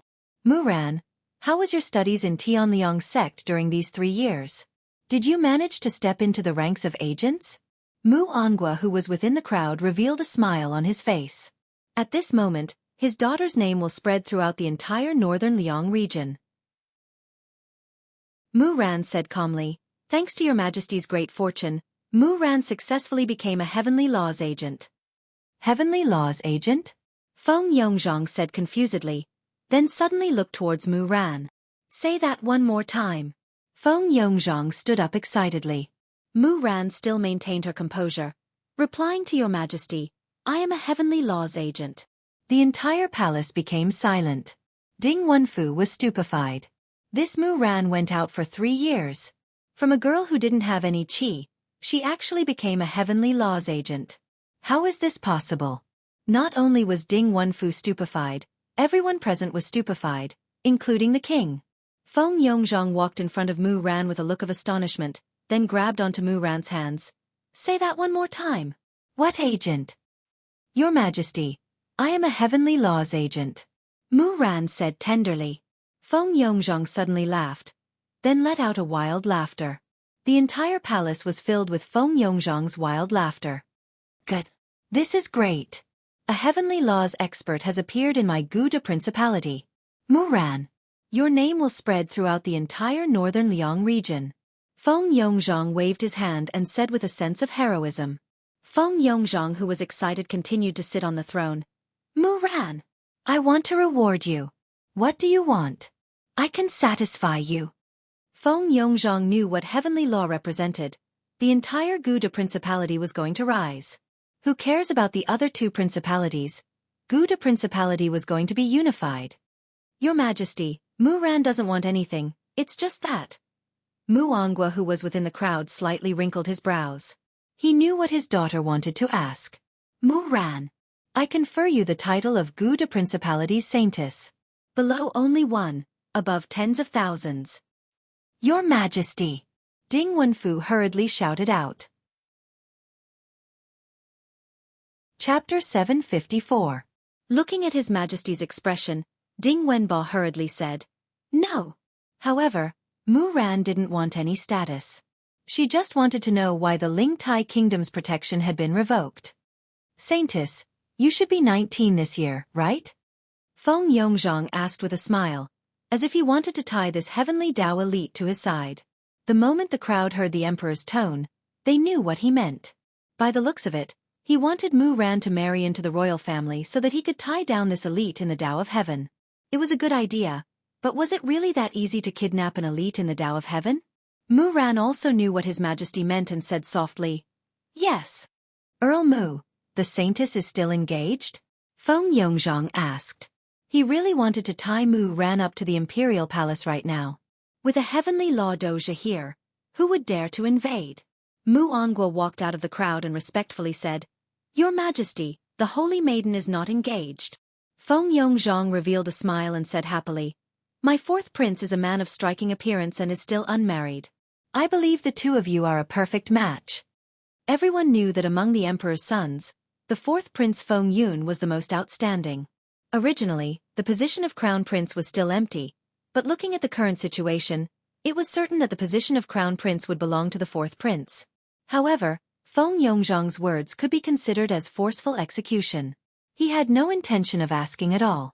In Feng Yongzhang's heart, he was the one who sent Mu Ran to the Tianliang sect. In return, it wasn't too much for her to marry his son. Therefore, he didn't think too much about it. Mu Ran's expression was still normal as he said, Your Majesty. But before Mu Ran could finish, she was interrupted by Ding Wenbo. Your Majesty, the Holy Maiden means that her marriage must be approved by the Tianliang sect. As soon as he said that, the whole place quietened down, and Feng Yongzhang's face darkened. Mu Ran was now a Heaven Dao elite, and he definitely had a high status in Tianliang sect. It was impossible for Tianliang sect to let him go so easily. Although this sentence was said by Ding Wenfu, it was also Mu Ran's intention. This is completely provoking this empress. Mu Anggua's heart sank. This Ding Wenbo. How dare he frame his own daughter and sow discord? Bastard! Mu Anggua hurriedly explained. Your Majesty, that's not what the saint meant. Feng Yongzhang ignored Mu Anggua. He looked at Mu Ran and asked, Saintess, can this emperor decide your marriage? Hearing this, Ding Wenbo laughed in his heart. If Mu Ran said yes, then he would have offended the Cold Sky sect. If he said no, then he would have offended His Majesty. Only death awaited him. Fight with me, little girl. Mu Ran took a deep breath. This was a dilemma. She softly said, Your Majesty, Master treats Mu Ran very well. I will report the marriage to the Cold Sky sect. I will listen to your Majesty's arrangements. Hearing Mu Ran's words, Feng Yongzhang immediately smiled and said, The saintess is very intelligent, I like her very much. Everyone knew what Mu Ran meant. The Tianliang sect's influence was huge, and it was not something that the Gouda Principality could resist. Mu Ran's words meant that he would explain everything when he returned and then listen to the king's arrangements. This was also to avoid offending the Tianliang sect. She was very meticulous. Mu Ran did have this intention, but her biggest intention was to protect her family. Her parents were all living here, and they were His Majesty's hostages. If she did not obey, His Majesty would definitely use her parents to threaten her. However, she did not want to see the Tianliang sect attack the Gouda Principality because of her, causing the common people to live in misery. If a marriage could solve all of this safely, she would accept it. Ding Wenbo did not expect Mu Ran to agree. It seemed that he had underestimated this little girl. If it was someone else, they would definitely use the Tianliang sect as a shield, and even His Majesty would not dare to make a move. A heavenly law doge actually agreed to this kind of thing. It was really unimaginable. A kind heart could really kill people. She had ruined her future here. What a joke. The morning court ended in a joyous atmosphere. There was still a banquet for His Majesty in the evening. At that time, His Majesty would introduce Mu Ran and Feng Yun. The father and daughter sat in the carriage and went home. They did not speak along the way. Mu Anggua knew how great his daughter's sacrifice was. She had sacrificed her own happiness for both sides, and she had even sacrificed her path to becoming a powerhouse. When they arrived at the Mu mansion, the father and daughter slowly got off the carriage and walked in.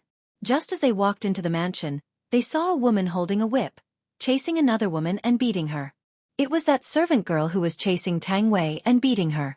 This was a scene that Wei Chong had carefully designed. It was also a burst of inspiration. It was taken from Tsun Takashi. Seeing this situation, Mu Ran's face instantly darkened. What are you doing? Tang Wei immediately shouted. Miss, save me, I'm going to be beaten to death by her. Tang Wei's arm was purple and red, and it was even bleeding. This was a good tool. Miss, this lowly servant girl stole food. The servant girl immediately shouted. Tang Wei pitifully explained. Miss, she didn't give us food. I only took a steamed bun for my husband. Even if it's trash. You, a lowly servant girl, has no right to take it. This belongs to the Mu mansion. You two are shameless. Enough! Mu Ran shouted. She rarely got angry, but today she could not hold it in. Which girl would face this kind of thing with a strong will? She was not a god. Mississippi. The servant girl quickly knelt down. Mu Ran said coldly, My Mu mansion does not need people like you. Miss, you can't chase me away because of an outsider, miss.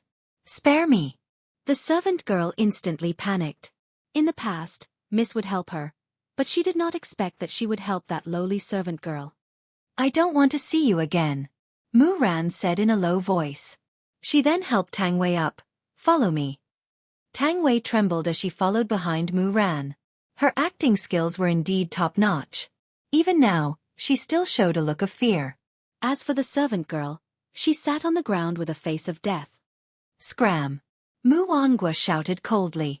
Very quickly, a servant threw the servant girl out. When Wei Chong saw this, he revealed a smile. Tang Wei's acting skills were getting better and better. She finally managed to sneak in. Mu Ran brought Tang Wei to her boudoir and took out some medicine. Sit. Mu Ran said softly. Tang Wei shrunk to the side with a look of fear. This kind of expression was very normal in front of Mu Ran. Don't be afraid. I won't hurt you. Mu Ran squeezed out a smile. It was a forced smile. She was already injured to this extent, but she still had to take care of others. This was fate. She would rather hurt herself than see others get hurt. Tang Wei slowly sat down with fear in her heart. Stretch out your hand. Mu Ran said tenderly. Tang Wei sincerely hoped that this girl would be good to her, if only Blue Sky Hong was able to woo her. Chapter 755. Mu Ran took out a healing ointment and applied it on Tang Wei's arm. Tang Wei bit her lips tightly, seeming to be in pain. Bear with it. It is a bit painful. Mu Ran said lightly. Tang Wei nodded her head. Her performance was on point. After a long while the ointment was done, and Tang Wei stood up. Miss, thank you, there isn't much time left. I will go and do my work first. Mu Ran took a look at Tang Wei and said lightly, You can stay by my side for this month. Ah! Tang Wei cried out in surprise, appearing to be a bit panicked. There are some things that cannot be taken the initiative and must wait for Mu Ran to bring it up herself. Tang Wei grasped this point very well. That servant girl was chased away by me. She needs someone to serve her. I'm afraid that I won't be able to do it well. Tang Wei seemed to be lacking in confidence, which suited her character very well. Mu Ran squeezed out a trace of a smile. Just slowly learn. Is it really possible? Young miss? Tang Wei asked with a terrified expression. This is really deceiving someone to death. Mu Ran nodded her head. Tang Wei finally revealed a smile. The plan is slowly progressing. Right now, Guda Principality also released a piece of news. That was Mu Ran being promoted to Saintess. At the same time, it also meant that Mu Ran was now a Heaven's Law doer. However, the matter of marriage was not mentioned. After all, they were still afraid of Tianliang's sect. However, at this moment, Guda Principality was in an uproar. Heaven's Law doer. That is a talent that is hard to come by in 100 years. For such a talent to actually appear in Guda Principality, that is a blessing. In the future, she will also become an overlord existence. The entire Guda Principality entered into a festive atmosphere. Right now, in the king's study room, Ding Wenba had an audience. Your Majesty, the matter of the Saintess is very thorny. I think that your Majesty needs to think carefully. Ding Wenba stood at the side and said respectfully. Feng Yongzhang was currently practicing calligraphy, and asked faintly, How thorny? Your Majesty, Tianliang's sect will definitely not let go of the Saintess. After all, a Heaven's Law doer is hard to come by in 100 years. If your Majesty forcefully arranged this marriage, and the Saintess goes back and whispers a few words, I'm afraid that our gains will not make up for our losses. For his own benefits, Ding Wenba was doing his utmost to harm Mu Ran. Feng Yongzhang stopped the brush in his hand and lightly placed it at the side, then walked to the side and sat down. He blew on the tea and took a sip. Mu Ran is my Emperor's Law doer. That is also mine. Hearing this, Ding Wenba was overjoyed. It seemed that the king did not intend to let Mu Ran go, even if it meant obtaining a corpse. How ruthless! Let's see what happens tonight, Feng Yongzhang said softly. He seemed to have rested well and walked to the side to practice his calligraphy again. Ding Bowen bowed and retreated. After watching Ding Wenba leave, Feng Yongzhang smashed the pen in his hand on the white paper. Mu Ran, don't force this emperor. Feng Yongzhang muttered in a low voice. In a corner of the palace, the fourth prince, Feng Yun, was sitting on a stone bench, looking at a potted plant in front of him, as if waiting for the flower to bloom. It had to be said that Feng Yun was still handsome and had an imposing appearance. There was a steady aura between his brows, and he was very manly. Congratulations, Your Royal Highness, the fourth prince. A eunuch suddenly ran over and knelt down. What's there to be happy about? Feng Yun asked lightly. Your Highness. The ghost talent, Mu Ran, has been conferred the title of Saintess by His Majesty. Her strength has even reached heavenly law Doge, and His Majesty has also expressed his intention to marry the saintess to your highness. After hearing this, Feng Yun's expression changed, but it was not a happy expression.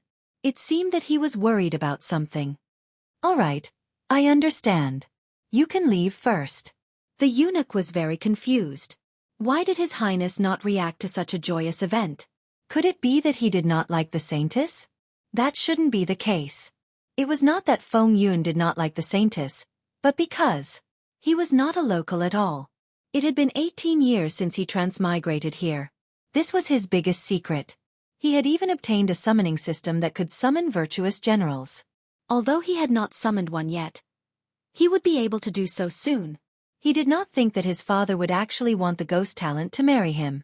This secret could not be kept. It would not be good for that woman to know. After all, he was someone who was going to stir up a storm. How can I stop my footsteps because of a woman? A transmigrator like me will definitely receive the favor of beautiful women. Even if I don't go and look for a beautiful woman, there will still be beautiful women who will throw themselves at me. Just like this Mu Ran.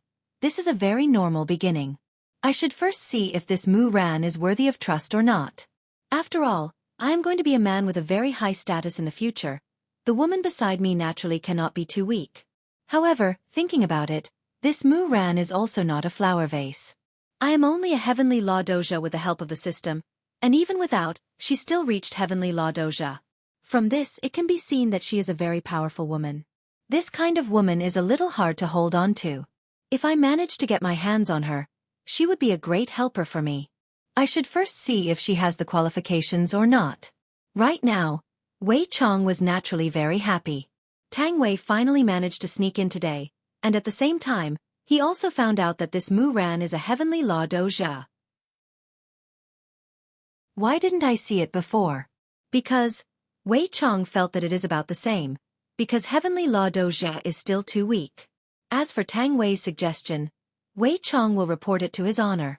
Right now, Yi Hua was really lying in his sister-in-law's embrace, and Qing Yutong was happily peeling grapes for her brother-in-law, then sending the grapes into her brother-in-law's mouth. Wei Chong, are you saying that this girl called Mu Ran can be of use to me? Yi Hua said to Wei Chong through sound transmission. Wei Chong said respectfully, reporting to your honor, from the current situation, this girl is indeed talented, and she has a lot of experience in the way of governing a country. Yi Hua ate the grapes that Qing Yutong peeled. What I need is loyalty. Can this girl called Mu Ran be loyal? You should know the answer in your heart. Thus, Xiao Tang gave a suggestion, and subordinate would like to report it to his honor. Speak. Hearing Wei Chang's suggestion, Yi Hua slowly stood up. You are saying to have Blue Sky Hong go over? That's right. Blue Sky Hong will be able to help out a bit. If something happens, that would be even better. After all, a knot in one's heart needs to be undone. Let me consider for a bit. Yi Hua said lightly. Yes. Cutting off sound transmission with Wei Chong, Yi Hua lightly tapped on the bed with his index finger. Brother-in-law, what are you feeling vexed about? Qing Yutong obediently sat behind Yi Hua, and her pair of slender hands lightly helped Yi Hua relieve some of the pressure he was feeling. Yutong, how do you think Blue Sky Hong's knot should be undone? Yi Hua asked curiously. This was also for the sake of the harmony in the team. Right now, Blue Sky Hong might seem normal, but Yi Hua's eyes just can't tolerate a single grain of sand, and he hopes to see every single one of his subordinates being happy from the bottom of their hearts. Qing Yutong suddenly hugged onto Yi Hua and kissed him. Of course, it should start from a new relationship. Yi Hua laughed. With Blue Sky Hong's personality, who would like her? Chapter 756. Yi Hua felt that what Qing Yutong said was a bit reasonable. I will go out for a while first. So fast. Brother-in-law, why don't you spend more time with Yutong? Yi Hua pinched onto Qing Yutong's face. I will come over to accompany you in the afternoon. Brother-in-law, you can go and busy yourself. Yutong will wait for you. Yutong, you're still the most obedient. Hee, of course, so brother-in-law, you have to treat Yutong well. Yes. Yi Hua nodded his head. After the message was sent to the room, Qing Yutong happily hugged onto the quilt and rolled around on the bed. Being together with brother-in-law is so comfortable. Right now, Yi Hua was naturally going to look for Kai Yun to understand the situation. Subordinate pays respect to your honor. Right now, Kai Yun was the inspector of Voidless Empire. The department he had set up was called South Wuxia, and it was in charge of all matters within the city. Yi Hua raised his hand and asked, "What about Sky Red?" "Your honor, I'm going out to do my duty." Kai Hong poured a cup of hot tea over, and Yi Hua took the cup and took a sip. "Kai Yun, how has Red Blue Skies been doing lately?" "Behavior? That's normal, I guess. He likes to wear masks." Yi Hua said confusedly, "Wearing a mask? What do you mean by normal?" It's just an old habit of mine. I'm afraid of scaring others by wearing a mask." Sure enough, he didn't like looking at any woman. He had a serious desire for revenge. This was a mental illness that needed treatment. If it continued to develop in the long run, something bad would happen. "Kai Yun, do you think Blue Sky Red will accept a new relationship?" After Kai Yun heard this, he pondered for a long time, then said respectfully, "Your honor, I'm afraid it will be very difficult." Sure enough, Kai Yun's thoughts were exactly the same as his main body's. This kind of man who was hurt by love was very hard to cure. "Let nature take its course," Yi Hua said faintly. Kai Yun nodded. Right now, Song Kong Hong did not trust women and was traumatized. "I'll have Song Hong help Wei Chong and the others in a while. Tell him to get ready." "Yes, your honor." Yi Hua no longer harbored any hope. "I'll just have to see how heavens will arranges things for me. It would be good if there was a result, but if there was no result, then forget it. As for this girl named Mu Ran, whether or not she could be used by me would depend on her luck." Night gradually fell in the Gouda Duchy. Tonight was a national celebration.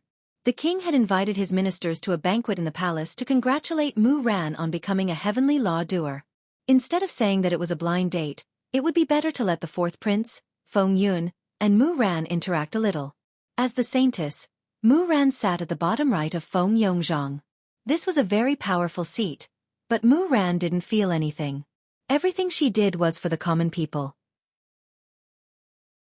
The fourth prince, Feng Yun, was sitting beside Mu Ran. From time to time, he would take a sip of wine while observing Mu Ran from the corner of his eyes.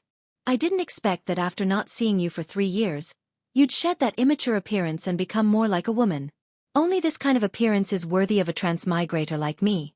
But if you want to become the first lady, it will depend on your ability to arouse this prince's interest." Mu Ran completely ignored Feng Yun, who was beside her. She didn't like this kind of marriage in the first place, so how could she take the initiative to speak? Everyone knew the purpose of this banquet. When Feng Yongzhang saw the saintess's attitude, he felt a little uncomfortable. This was like a child that he brought up suddenly became successful and didn't put him in his eyes. Mu Ran vividly played the role of a great master, and Feng Yongzhang didn't want Mu Ran to be better than him. Ding Wenba was very happy to see such a scene. The more the saintess didn't give him face, the angrier his majesty would be. It was normal for him to find someone to assassinate her. "Saintess, is this dish not to your taste?" Feng Yongzhang asked. She hadn't eaten a bite since she sat down. It was obvious that she was giving him a hard time. Mu Ran smiled. "Your Majesty, I've been fasting recently, so I can't enjoy the food your Majesty has bestowed." When everyone heard the saintess's words, they sighed in their hearts. It was rare to see such an amazing woman. She was smart, and with just one sentence, she made His Majesty lose his temper. Feng Yun, who was sitting next to her, also sighed. As expected of a genius, she had a sharp tongue. "Is that so?" "That's because I didn't think it through." Feng Yongzhang chuckled. "Your Majesty is busy every day. It's a blessing for the common people." There was nothing wrong with Mu Ran's reply. If Mu Ran was just an ordinary warrior, perhaps Feng Yongzhang would be happier. The main point was the heavenly Tao. Feng Yongzhang laughed. "Yun take the saintess for a walk." "Yes." Feng Yun stood up and said respectfully. Mu Ran stood up and followed Feng Yun with graceful steps. Feng Yongzhang looked pensive as he watched the two leave. At this moment, Feng Yun was walking in front, and Mu Ran slowly followed behind. The two of them maintained a distance of 3 meters. The nights in northern Liang were usually cold, and the temperature difference between day and night was very big. However, Mu Ran was still wearing a white dress today, and it looked very light. Feng Yun naturally saw it and thought that Mu Ran wouldn't be stupid enough to wear so little. She was definitely giving him a chance. She was indeed a scheming woman. Was she so eager to climb into his bed? Then let me test her. She would definitely reject me. She must be playing hard to get. Feng Yun stopped and took off the velvet shawl from his shoulders. He said softly, "Mu Ran, it's cold at night." Mu Ran said respectfully, "Fourth Prince, there is no need. Fourth Prince, please take care of yourself and serve His Majesty in the future." What did she say? I knew you would reject me, and then you lured my curiosity out. I've seen too many overbearing presidents. Since you don't want it, this prince will wear it myself. Mu Ran didn't say anything and continued to follow behind Feng Yun. Mu Ran, what do you think about the marriage? Feng Yun couldn't help but ask. He had lost to this woman in terms of patience. Mu Ran said softly, "It's all up to you." Feng Yun sneered in his heart. In the future, he would definitely become the king and sweep through northern Liang. He would even sweep through Tianliang's sect and a larger territory. You little girl, you are still playing dumb with this prince. Could it be that if imperial father were to marry a beggar on the street, would you agree? If necessary, Mu Ran said softly. Her face didn't change at all. Pretentious. This was a woman who liked to be pretentious. She was a scheming bitch.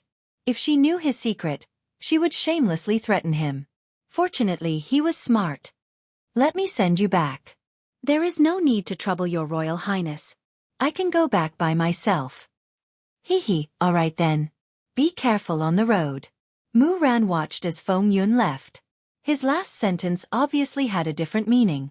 Was he threatening me? Or was he trying to express something else? Was it the king? Mu Ran took a deep breath. She felt that she couldn't breathe here.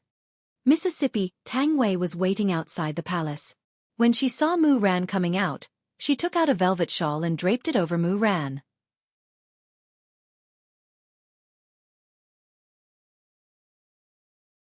Tang Wei helped Mu Ran down from the carriage and said lightly, "Miss, that cousin of mine is a mute, and his appearance is a bit. So he is wearing a mask." "It's okay," Mu Ran said softly. She didn't care about these things. Tang Wei was delighted in her heart. It seemed like Mu Ran was not obsessed with appearance. This was a good thing. The two of them walked into an ordinary inn, and when everyone saw Mu Ran, the holy maiden, they all knelt on the ground and showed expressions of worship. On the second floor, Tang Wei pushed open a door. "Miss, it's here." Mu Ran nodded her head and walked into the room. The room was very ordinary. There was only a bed, a table, and also 4 old wooden stools. At this moment, Song Kong Hong was standing on the balcony outside. His tall and broad body had his back facing the two of them as he looked in the direction of the voidless empire, giving off the feeling that he was missing someone. From this back view, it could be seen that this was a man with a story. Mu Ran paused for a moment. This is Tang Wei's cousin? Why does he look so different? The aura that this back view is giving off feels even fiercer than master. Song Kong Hong, who was currently missing someone, didn't seem to have noticed that the two of them had entered the room, and he acted just like how he usually acted. However, even if he acted just like how he usually acted, ordinary people wouldn't be able to accept it, even the current Mu Ran. Tang Wei scolded inwardly. If Song Kong Hong was acting cool, it would be understandable. After all, this back view of Song Kong Hong is indeed very charming. However, this Song Kong Hong is missing Yu Hua. To not even notice that the two of us have entered the room, his acting skills aren't up to standard at all. Song Kong Hong didn't know how to act in the first place. Cough, cough, cough. Tang Wei coughed lightly. Song Kong Hong finally came back to his senses. A few days ago, he received his honor's order to come over and take charge of protecting a person. Furthermore, he had to listen to Wei Chang's arrangements. And the person that he was protecting was about to meet with him today. Song Kong Hong turned around, and a very ordinary iron mask could be seen on his face. The iron mask gave off a very heavy feeling. Ignoring the iron mask, it was a very masculine figure. Song Kong Hong's clothes weren't that strict, and his chest was completely exposed. His muscles that looked like they were sculpted by a ghost axe were filled with explosive strength. Every single muscle was so well proportioned, and that bronze-colored skin of his gave off an even more masculine charm. This caused Mu Ran to feel a bit embarrassed. After all, no one would dress like this, wrapping themselves up tightly. Furthermore, this person's overall temperament is very strange. Is this person really Tang Wei's cousin? Young miss, because this cousin of mine doesn't know how to speak, and because he doesn't look good, his personality is a bit unsociable. Tang Wei hurriedly explained.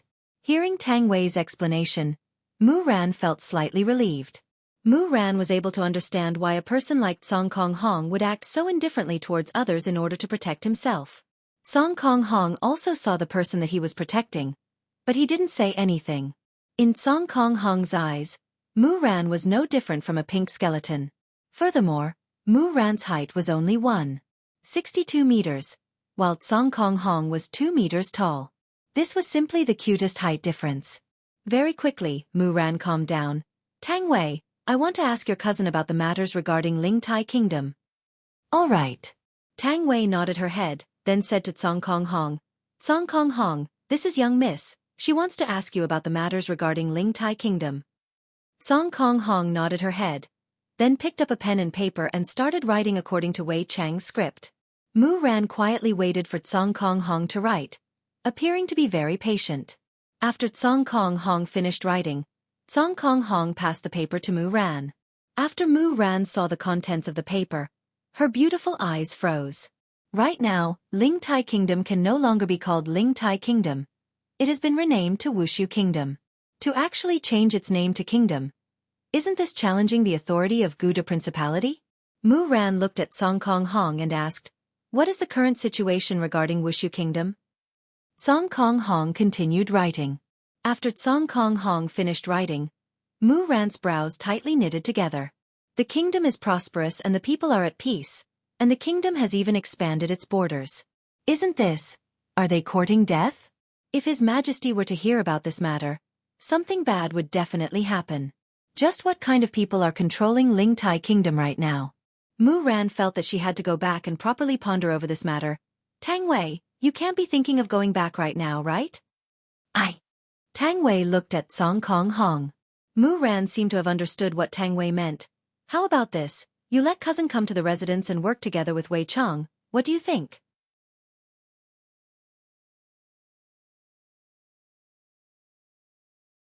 Do you understand? This is an unavoidable battle. Mu Ran didn't expect the news to spread so quickly. What should she do? If the two sides really fought, the ones who would die would be the commoners. Mu Ran didn't say anything. I feel that my father has changed a bit. In the past, my father had always supported me, but now, my father actually wants me to lead the army to attack an affiliated country. No, it was invasion, because the Guda Principality had long expelled the Ling Tai Principality from being a vassal state. If that was the case, there was no reason for the Guda Principality to send troops. The one who spread the news was naturally Wei Chang. After all, it was about time for the Guda Principality to act, and it would be up to how the Holy Maiden would act. His honor was waiting to see how the Holy Maiden would act as a test to enter the team. For the entire afternoon, Tang Wei accompanied Mu Ran. Putting aside the fact that Mu Ran was lying, Tang Wei felt that Mu Ran was a good girl. Just that, Mu Ran was too worried. Mu Ran had always been thinking about problems from other people's point of view, abandoning her own point of view. If this goes on, Mu Ran will definitely hurt herself. Young miss, you should eat something. You didn't even eat lunch. Tang Wei said in a low voice. I can't eat. Mu Ran said faintly. I want to go and see what exactly happened to Ling Tai country. What kind of huge change happened to Ling Tai country, and whether or not the rumors are true. Tang Wei discovered that when she was already so old, she was still concerned about the affairs of the country. The curtain of night gradually descended, and Mu Ongua could be seen shouting from outside. Ran-er! His Majesty is holding an emergency meeting. Mu Ran opened her beautiful eyes. Seems like His Majesty is going to make a move. Father, I understand. After changing their clothes, Tang Wei accompanied Mu Ran and walked out of the house. Just when they walked out of the house, Mu Ran saw Song Kong Hong who was leading a horse. Young miss, most of the things in the residence have already been taken care of, so I asked him to come over and be a coachman. Tang Wei explained. That's fine too. Young miss, you can be at ease. This cousin of mine has also cultivated before, and he is even a doer. Tang Wei said with a smile. No wonder, so he is a doer. Get on the carriage first. All right, young miss. Very soon, the carriage arrived at the entrance of the imperial palace. The father and daughter got off the carriage and walked into the imperial palace. Tang Wei and Song Konghong were waiting outside. I wonder what will be the result of their discussion today. Will they directly start the war? Will the one leading the army be Mu Ran? Right now, Tang Wei was a bit worried about Mu Ran. If Mu Ran really went to the imperial palace, other than her, everyone else would have died in that snowfield. Will Mu Ran be able to accept such a blow? Looking at that petite back view of Mu Ran, the burden on her shoulders is too much. Girls at this age should just talk about love and enjoy the care and concern of their boyfriends.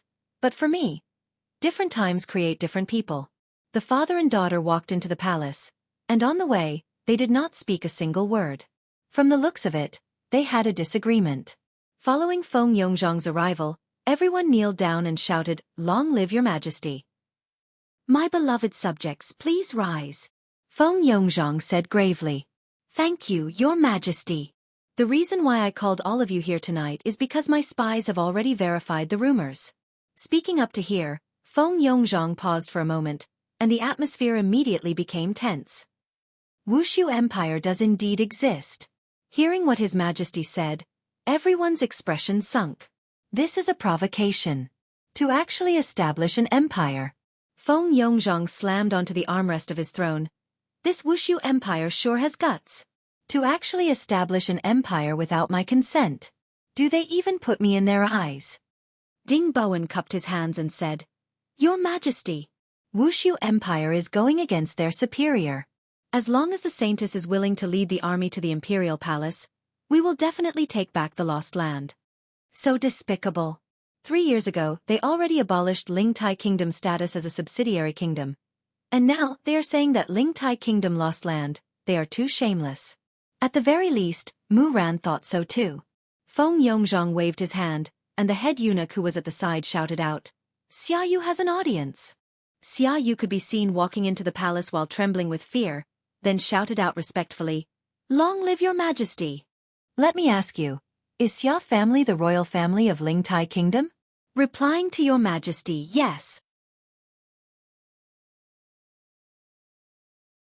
Chapter 759. One needed a reason to start a war, and Xia Yu was the best reason. He was the legitimate royal family of Lingtai Kingdom, and right now, he was helping Xia Yu to recover Lingtai Kingdom and kill the traitor. Of course, there was another reason. Saintess, I order you to lead 100,000 elite soldiers to recover Lingtai Kingdom. In the past, the order that Mu Ran received was to resist the invasion of other kingdoms, and that was her duty. But today, she was going to invade another kingdom.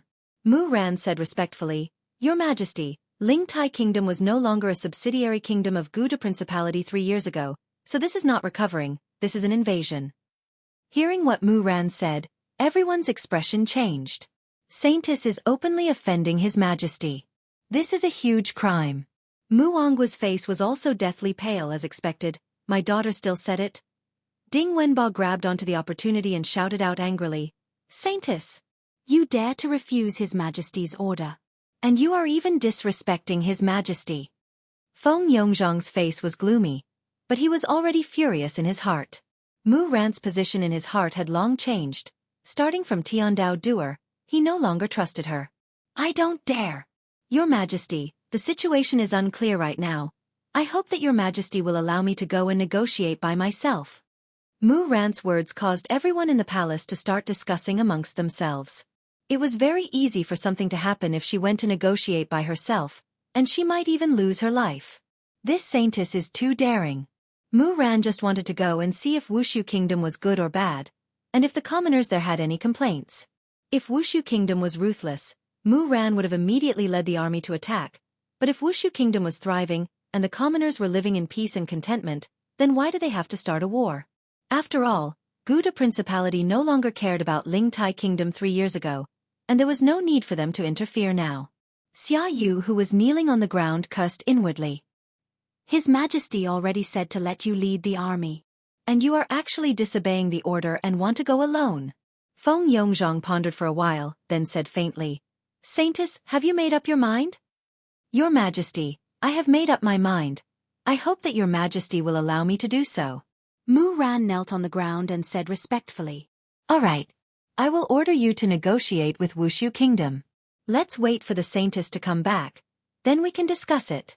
Feng Yongzhang's eyes were deep, as if he didn't want Mu Ran to come back. This was the best result. If I can't obtain Tian Dao Doer, then no one else can. Long live your Majesty. As Feng Yongzhang left, everyone looked at Mu Ran in a different light. If Mu Ran had agreed to lead the army to attack and return triumphantly, His Majesty would have been very pleased. However, she chose to offend His Majesty and go alone. That was a narrow escape from death. He really didn't know what this Saintess was thinking. Mu Angua walked forward and helped his daughter up. Silly child, why didn't you agree to His Majesty? Father, I thought you understood me. Mu Ran said softly. This caused Mu Angua to pause. His expression changed a bit. In the past, I and my daughter always had the same thoughts, and would often discuss ways to solve the problem. But now, in order to let my daughter please His Majesty, the way I think about it has already changed. Looking at his daughter's lonely figure, Mu Angua took a deep breath and followed. At this moment, Tang Wei was waiting anxiously. Song Kong Hong was leading his horse and looking up at the sky, seemingly thinking of a certain someone. Looking at the people walking out one after another, Tang Wei discovered that their faces were either smiling or gloomy. She didn't know what was going on. After waiting for a long time, he finally saw Mu Ran's figure. Mississippi, Tang Wei hurriedly walked up to Mu Ran. She even felt a little sorry for this little sister Mu Ran. Tang Wei, let's go home first. Tang Wei discovered that Mu Ran seemed to be very tired. Even her tone was filled with tiredness. After Mu Angua arrived, the three got onto the carriage, and Song Kong Hong became the coachman. Inside the carriage, Mu Angua looked at his daughter and said lightly, I will go and beg His Majesty tomorrow. Father, there's no need for that. I will set off for Wuxia Empire tomorrow. Mu Ran said faintly. Tang Wei revealed a surprised expression. Mu Ran is going to Wuxia Empire. Judging from her tone, it seems like she is going to be going alone. My God! Mu Ran's courage is so big. Right now, Tang Wei truly admired Mu Ran. Girls like Mu Ran are truly rare. Just that, according to His Honor's plan, Mu Ran should be leading an army to Wuxia Empire, and shouldn't be going alone.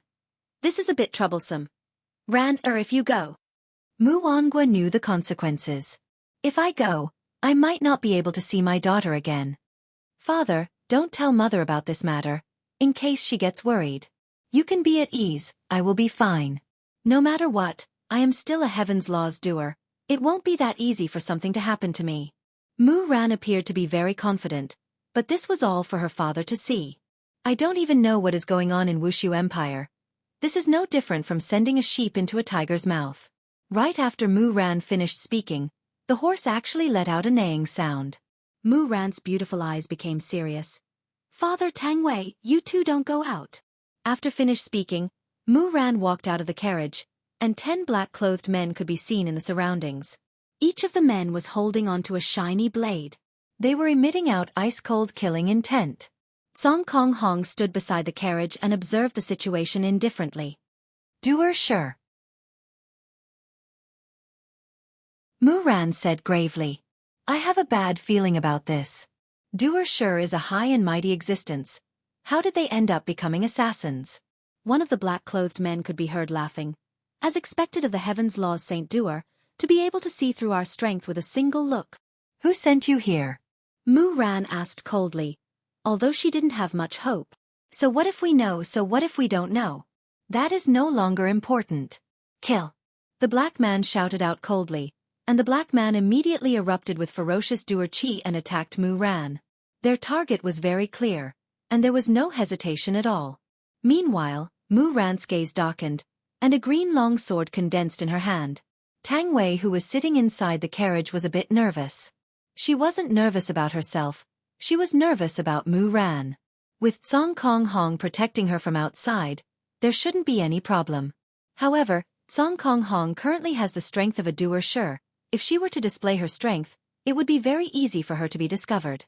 Mu Angua was very worried about his daughter, and he clenched his fists tightly.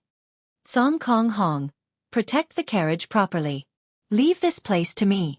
Mu Ran shouted towards Song Kong Hong, and the green long sword in her hand drew out many ripples. As expected of a Heaven's Law's Saint Doer, she indeed has the strength to fight against a Doer Sure. However, there were 10 Doer Sure present. No matter how powerful Mu Ran was, she would still be killed. Lightly dancing snow. Mu Ran shouted out, and her entire body became like an illusion. However, this kind of illusion appeared to be in a slow state. This caused the expressions of the 10 Doer Sure to sink, and they thought to themselves, Heaven's Law's Saint Doer is indeed powerful. Their guess was right. Mu Ran, who was in a slow state, suddenly became faster, and the sword in her hand directly cut open the throat of a Doer Sure. Mu Ran's breathing was a bit hurried. This move consumed too much of her Doer Chi, but in the end, she still managed to kill a Doer Sure. Just when Mu Ran was relaxing, a killing intent suddenly came from behind her, and the moonlight shone on the blade, and silver light flickered.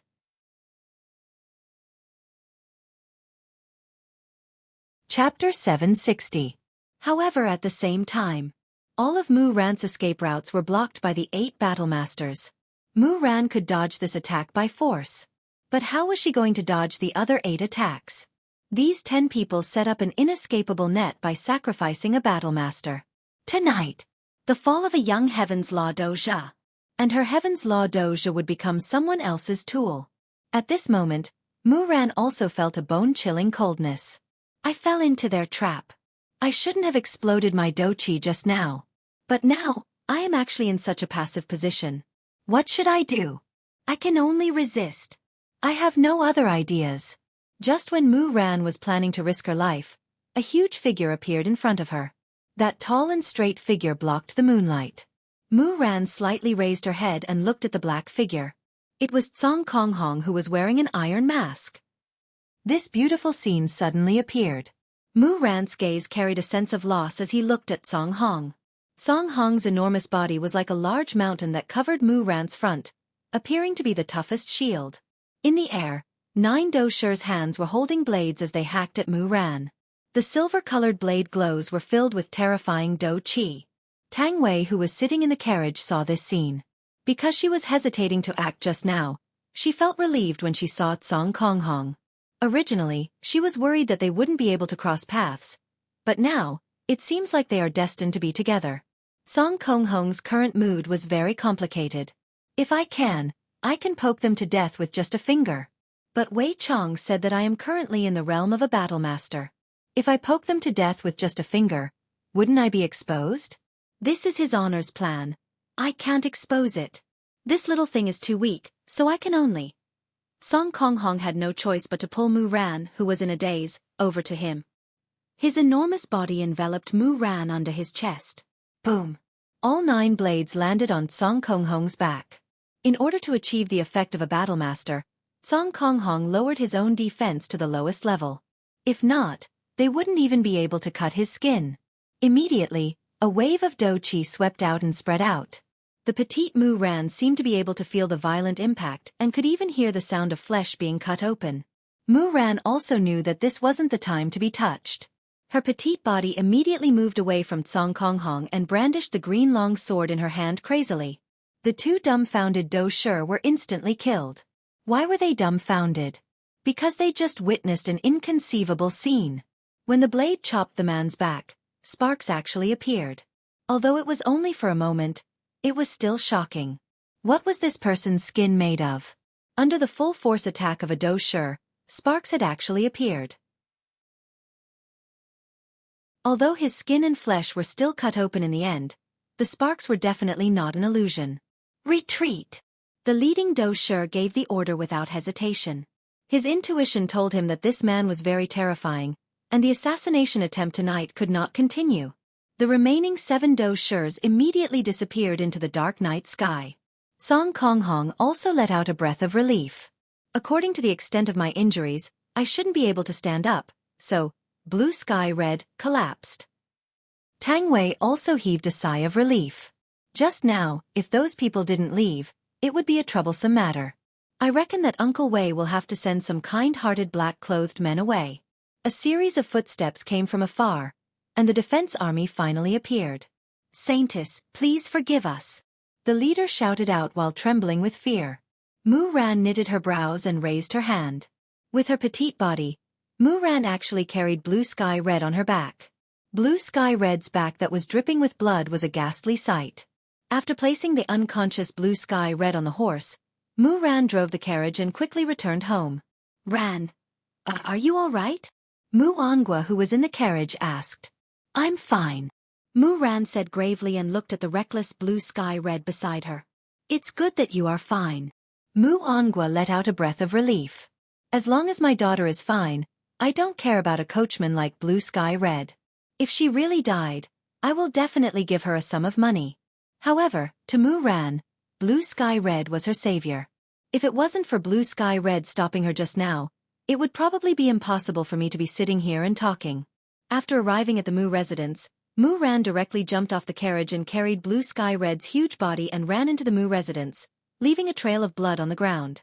Tang Wei immediately followed after Blue Sky Red, and a smile appeared on her face. I hope that this is a new beginning. Right now, Blue Sky Red, who was pretending to be dead, was also a bit annoyed. This little guy is actually carrying me and running. This is making me feel very uncomfortable. The mission that his honor gave me is too difficult. Mu Ran arrived at her own bedroom and directly placed Blue Sky Red on her bed. Mu Ran didn't show any disdain towards Blue Sky Red at all. Tang Wei, quickly bring over my medicine chest. Mu Ran hurriedly shouted. Tang Wei cooperated with Mu Ran and asked worriedly, Miss, is my cousin all right? I don't know. Mu Ran looked at Blue Sky Red's badly mutilated back and was a bit puzzled. Under the full strength of 9 Do Shi, is it only badly mutilated? Tang Wei saw through Mu Ran's puzzled expression and said, Miss, this cousin of mine has a tough body since young, he shouldn't die, right? Don't worry, I will do my best. Mu Ran hurriedly smeared medicine on Blue Sky Red's back and took out an exquisite bottle. Within the bottle, there was a pill. This pill was the life-saving pill that her master gave her. Mu Ran seemed to want to take off Blue Sky Red's mask, while Tang Wei shouted, Mississippi, I will feed him the medicine. Mu Ran said in a low voice, then took off Blue Sky Red's iron mask. And when Tang Wei saw that Blue Sky Red's fists were tightly clenched, she feared that Blue Sky Red would smash Mu Ran's head with a single punch. Speaking of which, Blue Sky Red was thinking this way in her heart. This woman actually dared to take off my iron mask without my permission. I really want to strangle her neck. And when Mu Ran saw Blue Sky Red's face, she went into a slight daze for a moment, then fed the pill that was in her hand into Blue Sky Red's mouth. Tang Wei, who was at the side, closely observed Mu Ran's expression. She discovered that Mu Ran was only slightly surprised for a moment, then her expression became normal, and Mu Ran's gaze was filled with concern. Rest assured, seems like this Mu Ran isn't someone who only cares about looks. Mu Ran immediately inspected Blue Sky Red's body, and discovered that Blue Sky Red's breathing is very smooth. Is the effect of the medicine that good? It feels like it is just a normal flesh wound. There's no choice. Blue Sky Red can only act like this. Am I going to be chopped into pieces? It should be fine, your cousin's body is very tough. He can block the attack of 9 Do Shi. Mu Ran said softly. Tang Wei felt that Mu Ran was a little suspicious. This is not a good thing. Miss, my cousin was born like this. This isn't an illness, right? Tang Wei's acting skills are still up to standard. If she let Wei Chong cooperate now, it is possible that she will be exposed.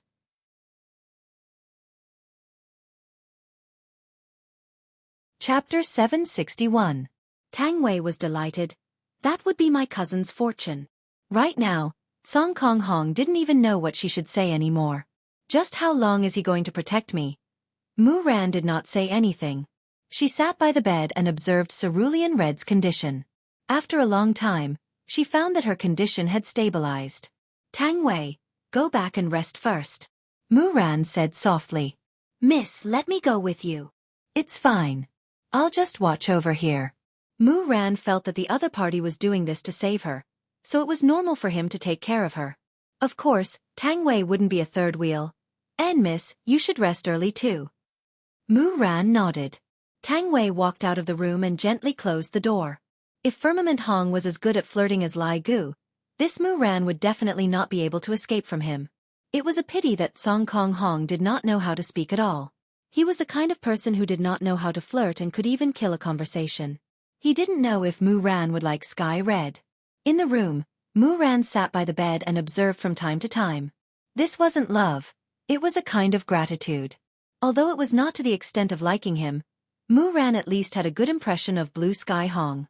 From a stranger to her savior, this was already a huge leap. Song Kong Hong didn't want to lie down. She didn't even want a little girl to take care of her. She felt embarrassed. However, he had no choice but to do so, and this little girl would observe him from time to time, making him even more depressed. At this moment, Mu Ran was thinking about who had sent these people. To be able to call out 10 spirit masters, they were definitely not ordinary people. The fourth prince? I don't seem to have any conflicts with him. Your Majesty? He had just walked out of the palace gates when he was attacked. This was a little illogical. Furthermore, he was going to Voidless Empire, and it was uncertain whether he would be able to return alive. His Majesty's actions were completely unnecessary. Perhaps it was because he was a heavenly law doja, and assassins from the other two countries were more likely. It seemed like he had to conceal his identity as a heavenly law doja from the very beginning. He did not expect that it would not only attract the suspicion of His Majesty, but also attract the suspicion of others. If a Grand Doja came tonight, something bad would happen. Fortunately, it's all thanks to him. Mu Ran took a look at Song Kong Hong, who was on the bed, then lightly leaned onto the side of the bed and closed her beautiful eyes. My heart is tired. Song Kong Hong, who was lying on the bed, did not dare to move at all, as if she was afraid that she would be discovered. The next morning, Mu Ran abruptly opened her beautiful eyes and discovered that it was already morning. She then looked at Sky Hong, who was lying on the bed, and observed her. Sky Hong was recovering very well. With a sigh of relief, Mu Ran stood up and prepared to wash her face. A sound came from the bed. Mu Ran turned around and saw Song Kong Hong sitting up and putting on the iron mask again. You can't get out of bed yet. You need to rest. Mu Ran hurriedly walked over to persuade him. Song Kong Hong had had enough last night. She really didn't sleep the whole night and was very careful. Shaking her head, Song Kong Hong ignored Mu Ran's advice and walked out of the room. Mu Ran lightly sighed. Tang Wei's cousin's personality was indeed very eccentric, but his recovery ability was too strong.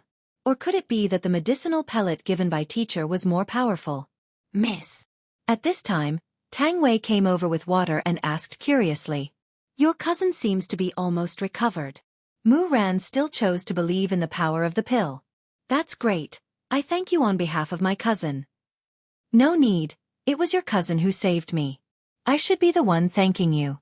Mu Ran said with a smile. After washing her face, Mu Ran said indifferently, Tang Wei, help me pack up my baggage. Miss, are you going now? Tang Wei hurriedly asked. Tang Wei, you and your husband should live a good life here. Mu Ran planned to go alone.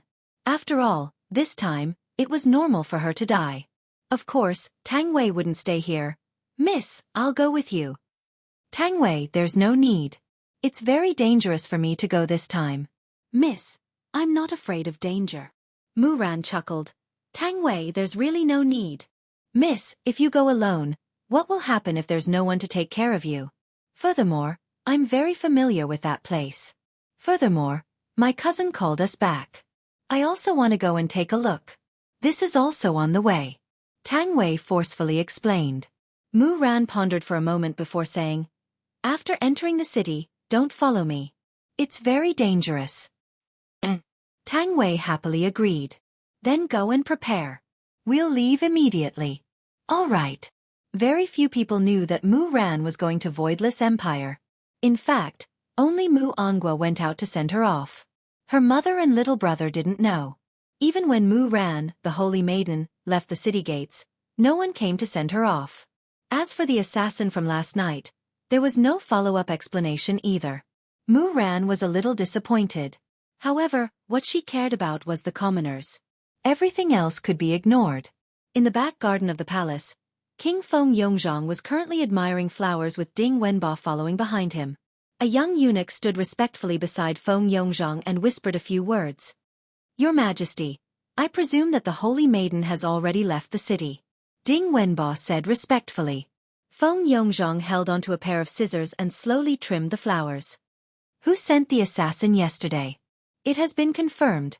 It's Xuanzhong Kingdom. That old fart. He even wanted to assassinate my holy maiden and frame me. He deserves death. Feng Yongzhong ruthlessly threw the pair of scissors onto the ground. The palace maids in the surroundings all knelt down. If Mu Ran had died in Gouda Principality yesterday, Tianliang sect definitely wouldn't let the matter rest. They might even vent their anger on Gouda Principality, and the consequences would be rather severe. Your Majesty, please quell your anger. Fortunately, the Holy Maiden is fine, Ding Wenbo said softly. His words were naturally meant for the palace maids in the surroundings to hear. The heavens bless the Holy Maiden's triumphant return. If the Holy Maiden doesn't return after a long time, I will destroy this Wuxia Empire. How could Feng Yongzhong not know this? He only hoped that the Holy Maiden would remain in Wuxia Empire forever. At that time, he wouldn't even need to make a move, as Tianliang sect would destroy Wuxia Empire. Long live your Majesty! Ding Wenbo shouted loudly. The palace maids in the surroundings also shouted in unison. Being in such a position, everyone had to wear a mask and act. On the other side, Wei Chong and Song Konghong sat outside the carriage, while Mu Ran and Tang Wei sat inside. The four of them headed towards Wuxia Empire. According to the speed of the carriage, they might need half a month's time to reach Wuxia Empire. Wei Chong also intentionally slowed down the speed of the carriage. As for why, it was naturally to create an opportunity. But looking at Song Konghong's current state, he doesn't even know how to create an opportunity. He is simply a blockhead. No wonder Yu Hua doesn't like you. Which woman would like you?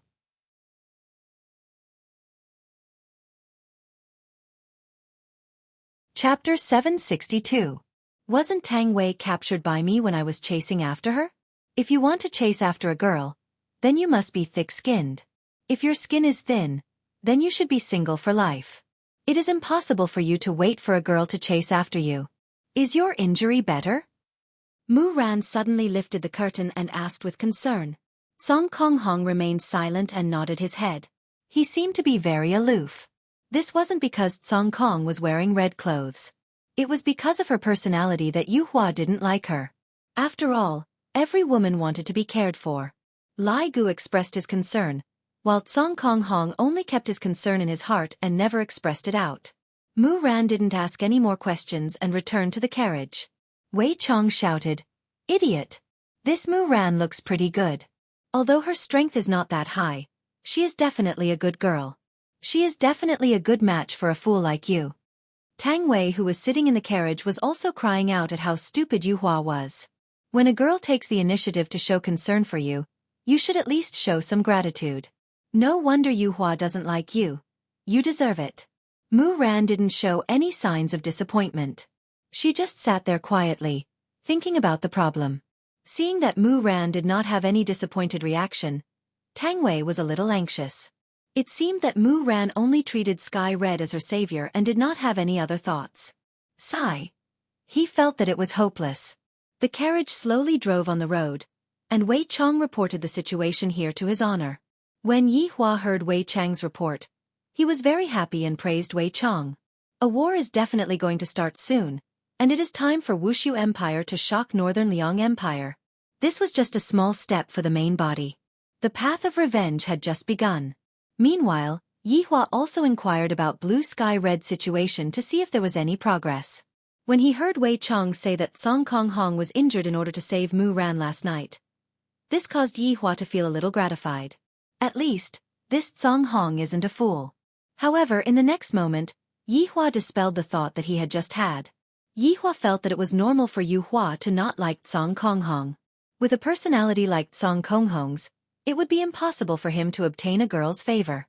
However, Yi Hua was a bit looking forward to meeting that Mu Ran soon.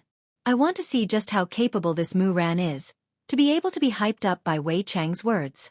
On the first night, the carriage stopped by the river. Song Konghong caught a fish and Wei Chong started a fire to roast it. The four of them acted as if they were on vacation, and Tang Wei acted as if she was taking care of her little sister, causing Mu Ran to feel very grateful towards Tang Wei. She felt that Tang Wei was like her big sister and had a very good impression of her. However, if Mu Ran found out that the three of them were actually liars, who knew what she would do? In fact, all of the scams revolved around Mu Ran. The intelligent Mu Ran actually did not realize it. Perhaps it was because Tang Wei was too meticulous, causing Mu Ran to lower her guard. Of course, there was also Blue Sky Hong who risked her life to save Mu Ran. Being deceived by the enemy could only be said to be a lesson, but being deceived by someone he trusted was a blow. Actually, it was a good thing that Song Kong Hong did not have any interaction with Mu Ran. Once he did, Mu Ran would discover that everything was fake, and that would be even worse. After eating the grilled fish, Wei Chong and Song Kong Hong stood guard outside. Right now, Mu Ran was an important target of protection, and nothing could happen to her. Mu Ran and Tang Wei are resting in the carriage. Tang Wei, let your cousin come into the carriage to rest. The wind outside is very strong, and with his injuries, he cannot suffer from the cold. Mu Ran said concernedly. What a considerate girl. Tang Wei had an idea and said lightly, Miss, don't look at that cousin of mine just because he is a wooden person. In actuality, he cares a lot about his face. If I go and talk to him, it won't be effective. I will go and talk to him then. As expected, Mu Ran fell into Tang Wei's trap. Looking at Mu Ran getting off the carriage, Tang Wei didn't know if what she did was right or wrong. I wouldn't have harmed Mu Ran, right? Thinking about it, if Mu Ran really liked Song Kong Hong, with Song Kong Hong's personality, he might not accept her, and Mu Ran would be sad. In the future, it's better not to try and pull strings, and let nature take its course. Let's see if they are fated to be together or not, and I can't force it.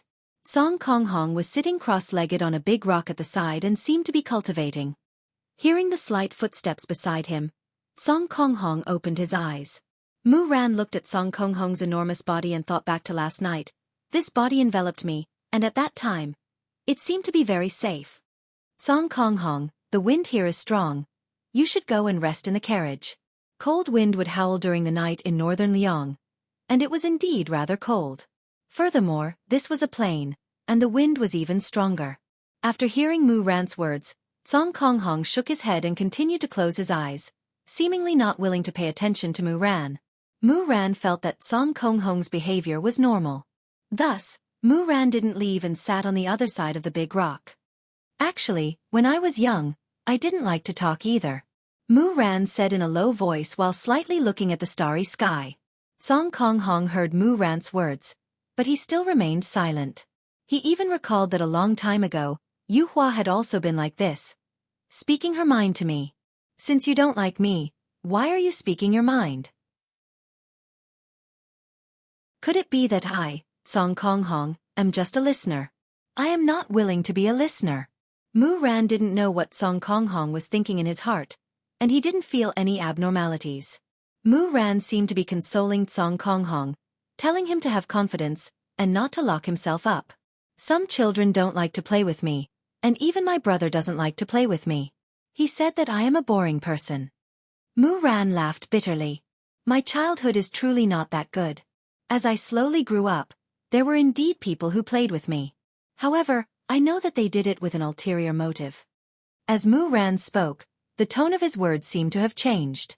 Originally, he wanted to enlighten Song Kong Hong, but now, he was telling Song Kong Hong about his own matters. This kind of mutual deception is actually very tiring for me.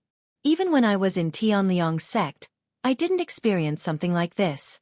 Because of a heaven's will, it seems that everyone's opinion of me has changed.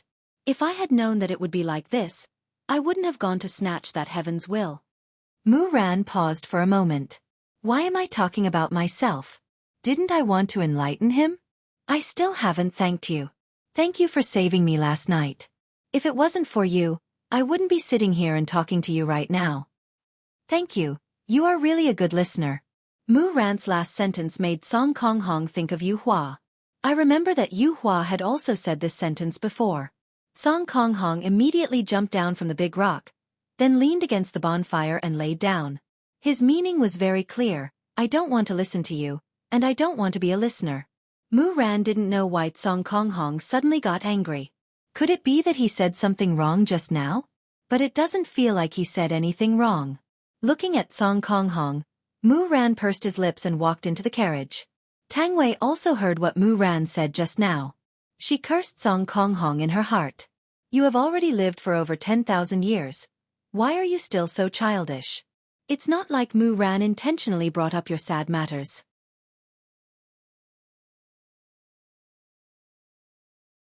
Chapter 763. After returning to the carriage, Mu Ran was very calm. She leaned against the side and rested, not saying anything. Perhaps, Song Konghong still hasn't walked out of the shadow of the past few years. Most probably, he still has feelings for Yu Hua. After all, it is a relationship of over 10,000 years. How can it be broken just like that? But no matter what, Yu Hua is already someone's wife, and she is Lai Gu's wife. In the next few days, Wei Chong seemed to have increased his speed. This Song Konghong is really depressing. I originally wanted to stay on the road for a few more days, but this fellow is completely indifferent. What's the point of staying on the road? Song Konghong, who didn't know the truth, felt that this speed was fine. The further north they went, the colder the weather became. Snow also gradually appeared in the sky, and very quickly, a vast expanse of whiteness appeared in front of them. In Kangluo continent, no matter how cold the south is, there is no snow. But in the north, there is snow for half a year, especially in the location of Wuxia Empire. However, the endless snow scenery was not bad. Occasionally, pedestrians would appear on the road, and they were all honest villagers. When they saw such a luxurious carriage, they would first be shocked and then kneel on the snow.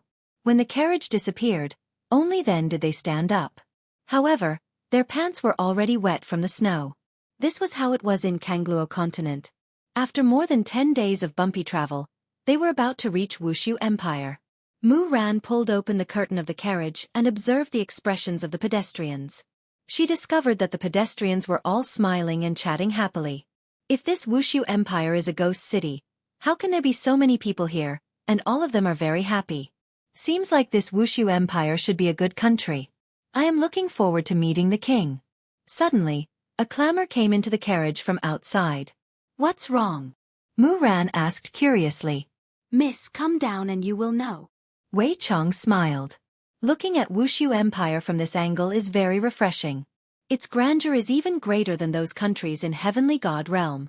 Mu Ran walked out of the carriage with doubt. When she saw the scenery in front of her, she couldn't help but open her small mouth, appearing very shocked. Mu Ran felt that she had seen the huge Tianliang sect before, but she was still shocked by the scene in front of her. The surroundings were indeed snowing, but in the sky above Wuxia Empire, the sky seemed to have opened its eyes. The golden sunlight shone on Wuxia Empire, making people feel its majesty and grandeur. Compared to the Gouda Duchy, this place was simply too magnificent. The Gouda Duchy was like a run-down little city. Mu Ran was only looking at the sky. That majestic city wall was so dazzling that he couldn't even see the end of it. There were city towers every 300 meters. Suddenly, an old granny who was passing by stopped her footsteps and said to Mu Ran with a smile, "Little girl, you still don't know about this, right? It hasn't been long since Voidless Empire appeared, and we just received the news about it. Furthermore, Voidless Empire has 3 city gates, and this is the side gate." Side gate? Mu Ran cried out in astonishment. The old granny nodded her head. The main gate is on our right side, and we will be there in about an hour. Mu Ran, to be able to reach the main gate in about an hour, there should be another side gate at the side. Just how long is this city wall? It is indeed very long. For this reason, Yihua opened up 3 gates to welcome the residents. This city wall is too big, right? Mu Ran said in astonishment. Little girl, Voidless Empire gives us a lot of benefits. We just have to pay a bit of money every month, and when we get old, we will get a pension and a lot of benefits. The old granny laughed a few times, then walked into the bright Voidless Empire. This was the first time Mu Ran heard of such a thing.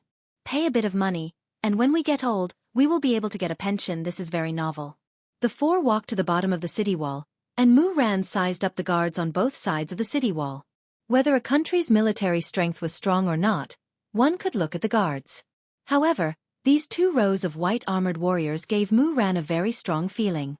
That tall and straight figure of the white-armored warriors was not moving at all. That pair of tiger eyes were staring straight ahead, and even all of the white-armored warriors were breathing at the same time. However, no matter what, from these white-armored warriors, it could be seen that this voidless empire is very powerful. It has even surpassed Gouda Principality. Without any obstructions, the four walked into the city. However, they were still obstructed at the entrance. It wasn't really obstructed, it was just that they had to fill in some documents. Today, Brett was here to take over the shift, and he could already see Wei Chong and the others from far away, and he even saw Mu Ran. In the recent month, Mu Ran's name was very popular in the group, and everyone wanted to see just what kind of girl Mu Ran was.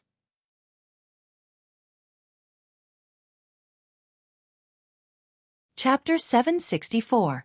Mu Ran also looked at Brett and realized that this woman was so beautiful and tall.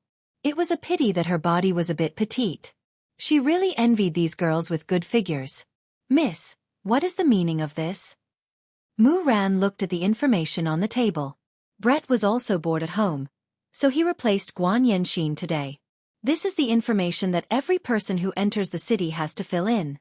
This information will be added to the spirit tablet, and it will be used as a symbol of one's identity. Staying in an inn, doing business, renting a place to stay, giving birth to a child, all of these will depend on this spirit tablet to become a legal citizen of Voidless Empire. Hearing Brett's explanation, Mu Ran's eyes lit up. How did they think of such a method? When I meet the king later, I must learn some knowledge and apply it to my own country. Thank you, I got it, Mu Ran said softly and began to write down the information. Wei Chong and the others also pretended to write something. Mu Ran took the new spirit tablet and said to Tang Wei, who was beside her, "This is really a magical place. Tang Wei, you can live here peacefully in the future." "Miss, don't you like this place?" Tang Wei asked curiously. Mu Ran looked at the street in front of her. It was clean and there were trees planted on both sides. Under the contrast of the green leaves, the whole city revealed a new kind of life. Mu Ran had never seen a city with such a spacious street before. The ground was spotless, and there were even cleaners and patrolling soldiers. The faces of the commoners were brimming with happiness. Although the city was still rather cold and cheerless, Mu Ran felt that if news of a place like Wuxia Empire were to spread out, the entire city would be filled with countless people. This place will definitely be filled to the brim. This is going to be a great country. The scale of this country will surpass the other 3 countries. But at this moment, Mu Ran was worried. The rise of Voidless Empire would definitely cause the other 3 empires to become envious, and they might even join forces to attack this place. At that time, there would be no lack of bloodshed.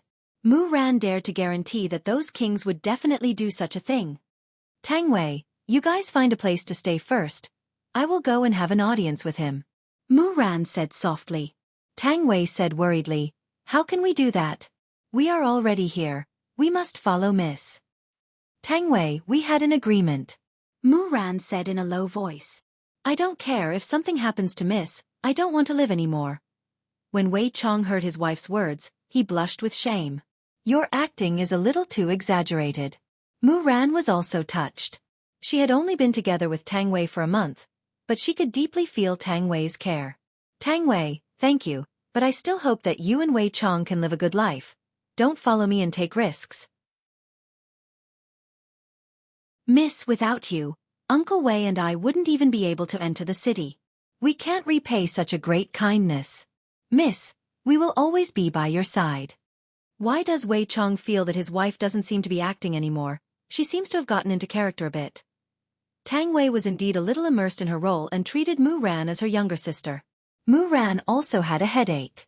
Tang Wei's persistence made Mu Ran feel happy, but also melancholy. "Tang Wei, Wei Chong, Song Hong, thank you." Mu Ran bowed to the 3 of them. Along the way, he could clearly feel the care they had shown him. Wei Chong had a good impression of the kind Mu Ran, so he smiled. Song Kong Hong appeared very normal and did not say anything. Mu Ran was already used to Song Kong Hong's personality and did not say anything. The 4 of them walked towards the distant imperial palace. Even if they were standing at the same spot, they would still be able to see the tall tower on top of the imperial palace. Under the illumination of the setting sun, the tall tower revealed a sense of solemnity.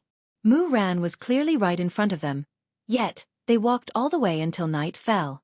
Once again, Mu Ran felt that the number of people in Wuxia Empire was very small. Right now, Wuxia Empire was completely relying on Mu Ran to gain popularity. After walking to the outside of the walls of the imperial palace, Mu Ran exclaimed in admiration.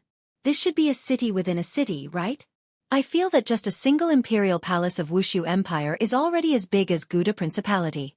Furthermore, the degree of extravagance that Wuxia Empire has is already so terrifying. Finally, they walked to the entrance of the imperial palace, and Mu Ran's breathing became a bit hurried. Because the entire imperial palace was emitting out a strange aura, causing one's heart to feel heavy, and one didn't dare to look up and could only lower one's head. On both sides of the imperial palace stood a row of black-armored warriors. The aura that these black-armored warriors were emitting out made Mu Ran feel even heavier. Furthermore, their faces could not be seen clearly at all, which added a sense of mystery to them. Mu Ran walked to the center of the imperial palace and shouted out respectfully, "I am the Holy Maiden of Gouda Principality. I have something to ask of Wuxia Empire's king." The two rows of black-armored warriors did not have any reaction and just stood there quietly. Even if it was like this, Mu Ran did not dare to take another step forward. I feel that if I were to take another step forward, these black-armored warriors would immediately pull out their swords. After waiting for a long time, Mu Ran shouted out again, "Gouda Principality's Holy Maiden requests to see the king." The golden gate of the imperial palace could be heard finally opening. The person who appeared was Xiaofan. Looking at the woman who was not far away, Mu Ran's beautiful eyes flashed past. Could this be the king's concubine? So beautiful. She is just as beautiful as the one I saw at the entrance just now, but that kind of beauty is different. Our emperor is already resting. If you have something to say, come back tomorrow morning. Xiaofan shouted out lightly, then walked back to the imperial palace. Mu Ran was slightly surprised. This woman doesn't seem to be the king's concubine. My God! Such a beautiful woman is actually not the king's concubine. This is truly inconceivable. In Mu Ran's heart, such a beautiful woman would definitely be forcefully occupied by the king. Let's go and find an inn to rest first, Mu Ran said lightly. It is already so late indeed. We shouldn't have come to meet the king. However, I am truly curious, and thus, I want to see just what the king looks like as soon as possible. Tang Wei nodded her head, and the four of them went to find an inn to rest. In the imperial palace, Yi Hua was sitting in his bedroom, and Dong Huang Baiji was standing behind Yi Hua. Dong Huang Baiji's delicate hands were lightly pressing onto her husband's shoulders, while Qingya was sitting at the side and peeling an orange. Yi Hua, didn't you want to meet this Mu Ran a lot recently? Why is it that now that she is here, why aren't you letting her in? Qingya peeled an orange and sent it to Yi Hua's mouth. Right now, Yi Hua was already used to being served like this by his wives. This is how a wife should be. I should have done this long ago. Yi Hua lightly chewed on the orange then said, "This Mu Ran is still a thorn right now, she needs to be polished properly. Others are serving the motherland, and yet, you said that she is a thorn." Qingya pinched onto her husband's cheeks petulantly, and Yi Hua immediately turned his head around and lightly bit onto Qingya's slender fingers. This caused Qingya's heart to jump. Even though we are already an old married couple, we are still unable to endure Yi Hua's teasing. Every time, Yi Hua's teasing would cause my heart to palpitate and my face to turn red. What a bad fellow.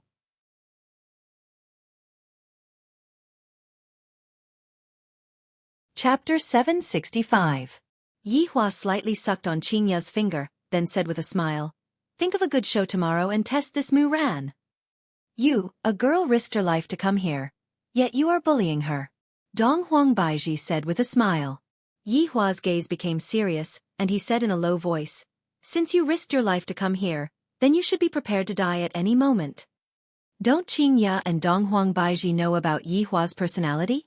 They are thinking of ways to test Mu Ran and see if she can join the group. Yi Hua felt that right now, the number of people in the team was more or less enough. Thus, if anyone wanted to join the team, they would have to be the elites among the elites. There are still 2 idiots who are staying outside, and I have no idea what is going on with them. Perhaps, they might be able to bring me a bit of a surprise. Alright, let's go back and rest. After being bored for so many days, there is finally something going on. Yi Hua stood up, then pulled Qingya into his embrace, then pulled Dong Huang Baiji into his embrace as well. It was obvious that he was preparing to roam free. Qingya and Dong Huang Baiji were already used to it, and thus, they continued to let Yi Hua do whatever he wanted. Yi Hua, do you know what you look like right now? Dong Huang Baiji said with a smile.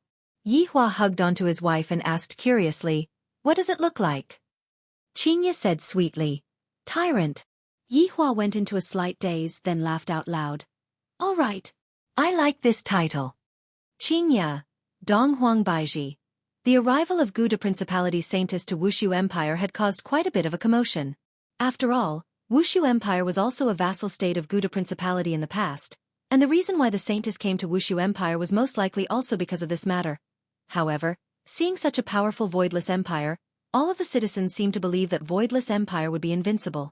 The next morning, Mu Ran woke up very early, because she planned to go to the imperial palace by herself. After all, this was a very dangerous matter. However, just as she arrived at the inn, Mu Ran saw the three of them. Miss, where are you planning to go so early in the morning? Tang Wei curiously asked with a smile. Looking at the three people in front of her, Mu Ran's eyes were a little red. She smiled and said, Sister Tang. After Tang Wei heard that, she became a bit absent-minded. Soon after she smiled and said, Miss. However, Mu Ran didn't know how powerful this sister was. If I acknowledge Tang Wei as my big sister, then Wei Chong will be my brother-in-law. What is Wei Chong? One of the 7 deadly sins. A direct subordinate of an honorable supreme. That was truly a position that was beneath only one and above all others. Thus, Mu Ran's unintentional actions seemed to be a direct ticket to the team. But that might not be the case. Because my current identity is all fake. Everyone was lying to Mu Ran. Mu Ran looked at Song Kong Hong again and sighed softly. The 4 of them arrived at the palace gate again. This time, before Mu Ran could say anything, the gates of the imperial palace had already opened. It's just that today, it's soul separation. It was another beautiful woman. This caused Mu Ran to be a bit confused. There are so many beautiful women in the imperial palace. If she isn't the emperor's, then who could she be? Just how beautiful is the empress? Mu Ran is truly too curious. Please follow me. Li Hun said lightly. He also saw the legendary Mu Ran, and he gave off a feeling of closeness. Thank you, Mu Ran said softly. Last night, Zishan had also rushed out to take a look at Mu Ran. Everyone was very curious about what kind of girl Mu Ran was. Walking into the imperial palace, Mu Ran felt a sense of oppression. And as she walked deeper into the imperial palace, the sense of oppression became even stronger. Breathing became difficult, and even walking became difficult. Ordinary people wouldn't be able to feel it, but as a Heaven's Law's doer, Mu Ran was able to feel the terrifying aura. Just who is the emperor of this place? Walking up the stairs, Mu Ran seemed to be having a hard time, and sweat could be seen flowing down from her forehead. Li Hun, who was walking at the front, seemed to be very relaxed, and this made Mu Ran feel that it was inconceivable. Just how strong is this girl? I, a Heaven's Law's doer, am having such a hard time, and yet, she is actually able to walk so easily. Tang Wei and Wei Chong were ordinary people, so there was no problem with their performance. However, Song Kong Hong was about to show off her acting skills. Learning from Mu Ran's way of walking, it felt very weird. Furthermore, the stairs were not just ordinarily tall. If not, how could the height of the entire imperial palace be displayed? After quite a while, Mu Ran finally stepped onto the top of the stairs and let out a breath. I'm a bit tired. It feels as if I just went through a battle. Li Hun walked into the palace gate and shouted out respectfully, My emperor! Gu de Principality's holy maiden has arrived. Let her in. Mu Ran heard a deep and steady voice coming out from the palace gate. Judging from the voice, it should be a man. In Mu Ran's heart, she thought that the emperor was an old man, and didn't expect that the emperor was a young man. My emperor invites you in. Li Hun looked at Mu Ran and shouted out faintly. Mu Ran nodded her head respectfully, then slightly lowered her head and walked into the palace gate. Tang Wei and the others followed closely behind Mu Ran. Just after walking into the palace gate, Mu Ran felt that the panic in her heart was magnified infinitely, and her body couldn't help but tremble. Looking at the stone bricks beneath her feet, she felt that it was very weird. Mu Ran, who was walking forward with her head lowered, did not look at the two sides, and also did not look at Yi Hua, who was sitting on the throne. Gu de Principality's holy maiden greets your majesty. Long live your majesty. Mu Ran shouted out respectfully. However, Mu Ran only bowed down, while Tang Wei and the others who were behind her were all kneeling down. Audacious! Why are you still not paying your respects to our emperor? Li Gu shouted out according to the script. The current situation was very interesting. The Supreme Overlord brought along a group of subordinates and lied to a little girl. However, this smart little girl didn't know that everyone was just acting. Hearing Li Gu's words, Mu Ran suddenly calmed down. Paying my respects to the emperor is the etiquette of a subject. I am the Guda Principality's holy maiden, and the person I pay my respects to is only the Guda Principality's king. Impudent! Luo Ho shouted out coldly and immediately released a wave of pressure. Mu Ran immediately felt that the pressure on her back was very heavy, and her legs were unconsciously pressed down onto the ground. However, Mu Ran still had her dignity, and as a weak Heaven's Law doer, she risked her life to resist against the pressure. Yi Hua sat on the throne and watched quietly. Looking at the current performance, I barely passed the test. The empress who was sitting on the two sides, Qing Ya and Dong Huang Baiji's expression didn't change. This is not the time to speak, and there is no need to speak. However, towards the girl below, Qing Ya and Dong Huang Baiji were rather impressed. A weak little girl actually dares to barge into Wuxia Empire. Very formidable. The subordinates who were standing on the two sides couldn't help but nod their heads. Although the girl is a bit weak, her character is tough enough. Luo Ho immediately increased the pressure on Mu Ran, and Mu Ran's legs were no longer able to withstand the pressure. This pressure feels as if it is being released by my master, and my master is a powerful king. A clear and melodious voice resounded throughout the hall, and holy maiden Mu Ran finally knelt in front of Yi Hua. Mu Ran clenched her fists tightly. However, facing such a powerful person, there was nothing she could do.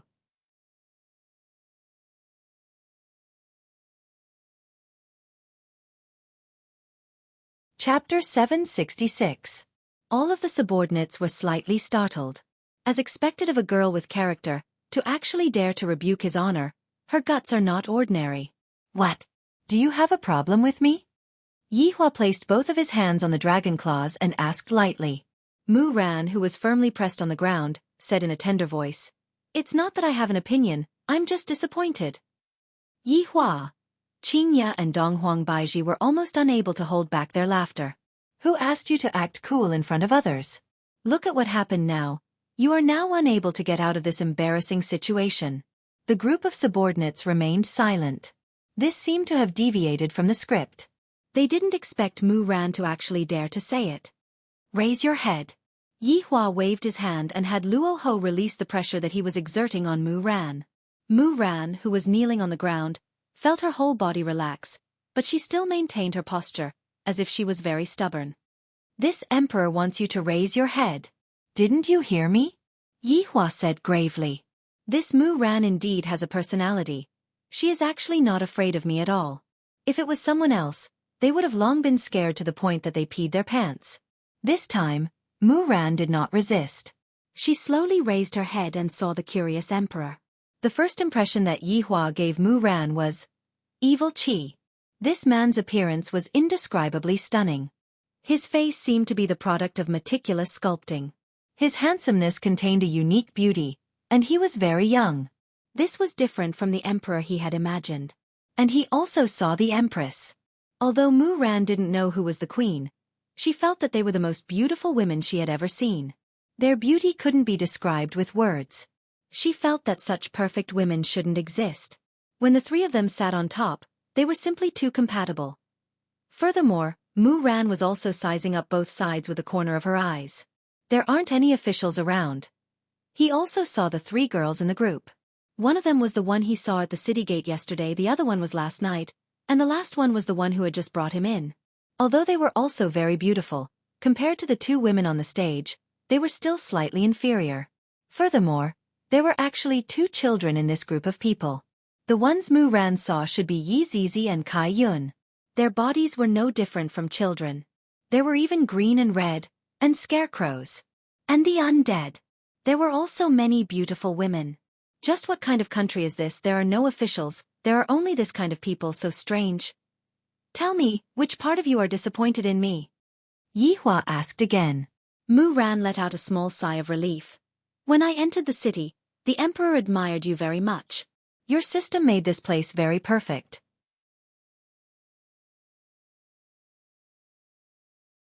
Mu Ran couldn't care so much. She immediately kneeled on the ground and shouted out, "Your Majesty, they are innocent. If I had offended you in any way just now, please punish one of them." Holy Maiden? Then why didn't you think for them when you spoke just now? Don't you know what will happen if you anger me? And they will also be implicated by you. You only cared about your own words. Have you ever thought about their comfort? You have disappointed me greatly. After what Yi Hua said, everyone seemed to feel that what Yi Hua said made sense. Meanwhile, Mu Ran, who was kneeling on the ground, looked blankly at Yi Hua, who was sitting on the throne. I have indeed neglected Big Sister Tang Wei and the others. What he said is right. I didn't care about their comfort, I only cared about myself. In actuality, this is human nature. Mu Ran isn't a real holy maiden, she didn't think that much. But Yi Hua grabbed onto Mu Ran's faulty wording and crushed the line of defense in Mu Ran's heart. Right now, Yi Hua was also a person who used his brain. He was no longer that skeleton who only knew how to fight and kill. With just a single sentence, Yi Hua crushed Mu Ran, to the point that Mu Ran started to doubt her own style. Holy Maiden Mu Ran, during this 1 month, I have heard of your deeds. You have been governing the country since you were very young, and you even have the title of a genius. You are the Holy Maiden in the eyes of the commoners, but after seeing you today, I feel that those are all rumors. You are very selfish, not caring about the life and death of others, am I right? Mu Ran had a blank look on her face. She was completely unable to refute Yi Hua. Right now, she didn't even dare to look at Big Sister Tang Wei and the others. Death is a kind of release for you. Yi Hua waved his hand, and the 2 black armored warriors lifted Mu Ran up again. In an instant. You're tuning in to the Xiaofan's Wuxia Tales YouTube channel. Don't forget to subscribe and join us on this journey to catch the most captivating stories.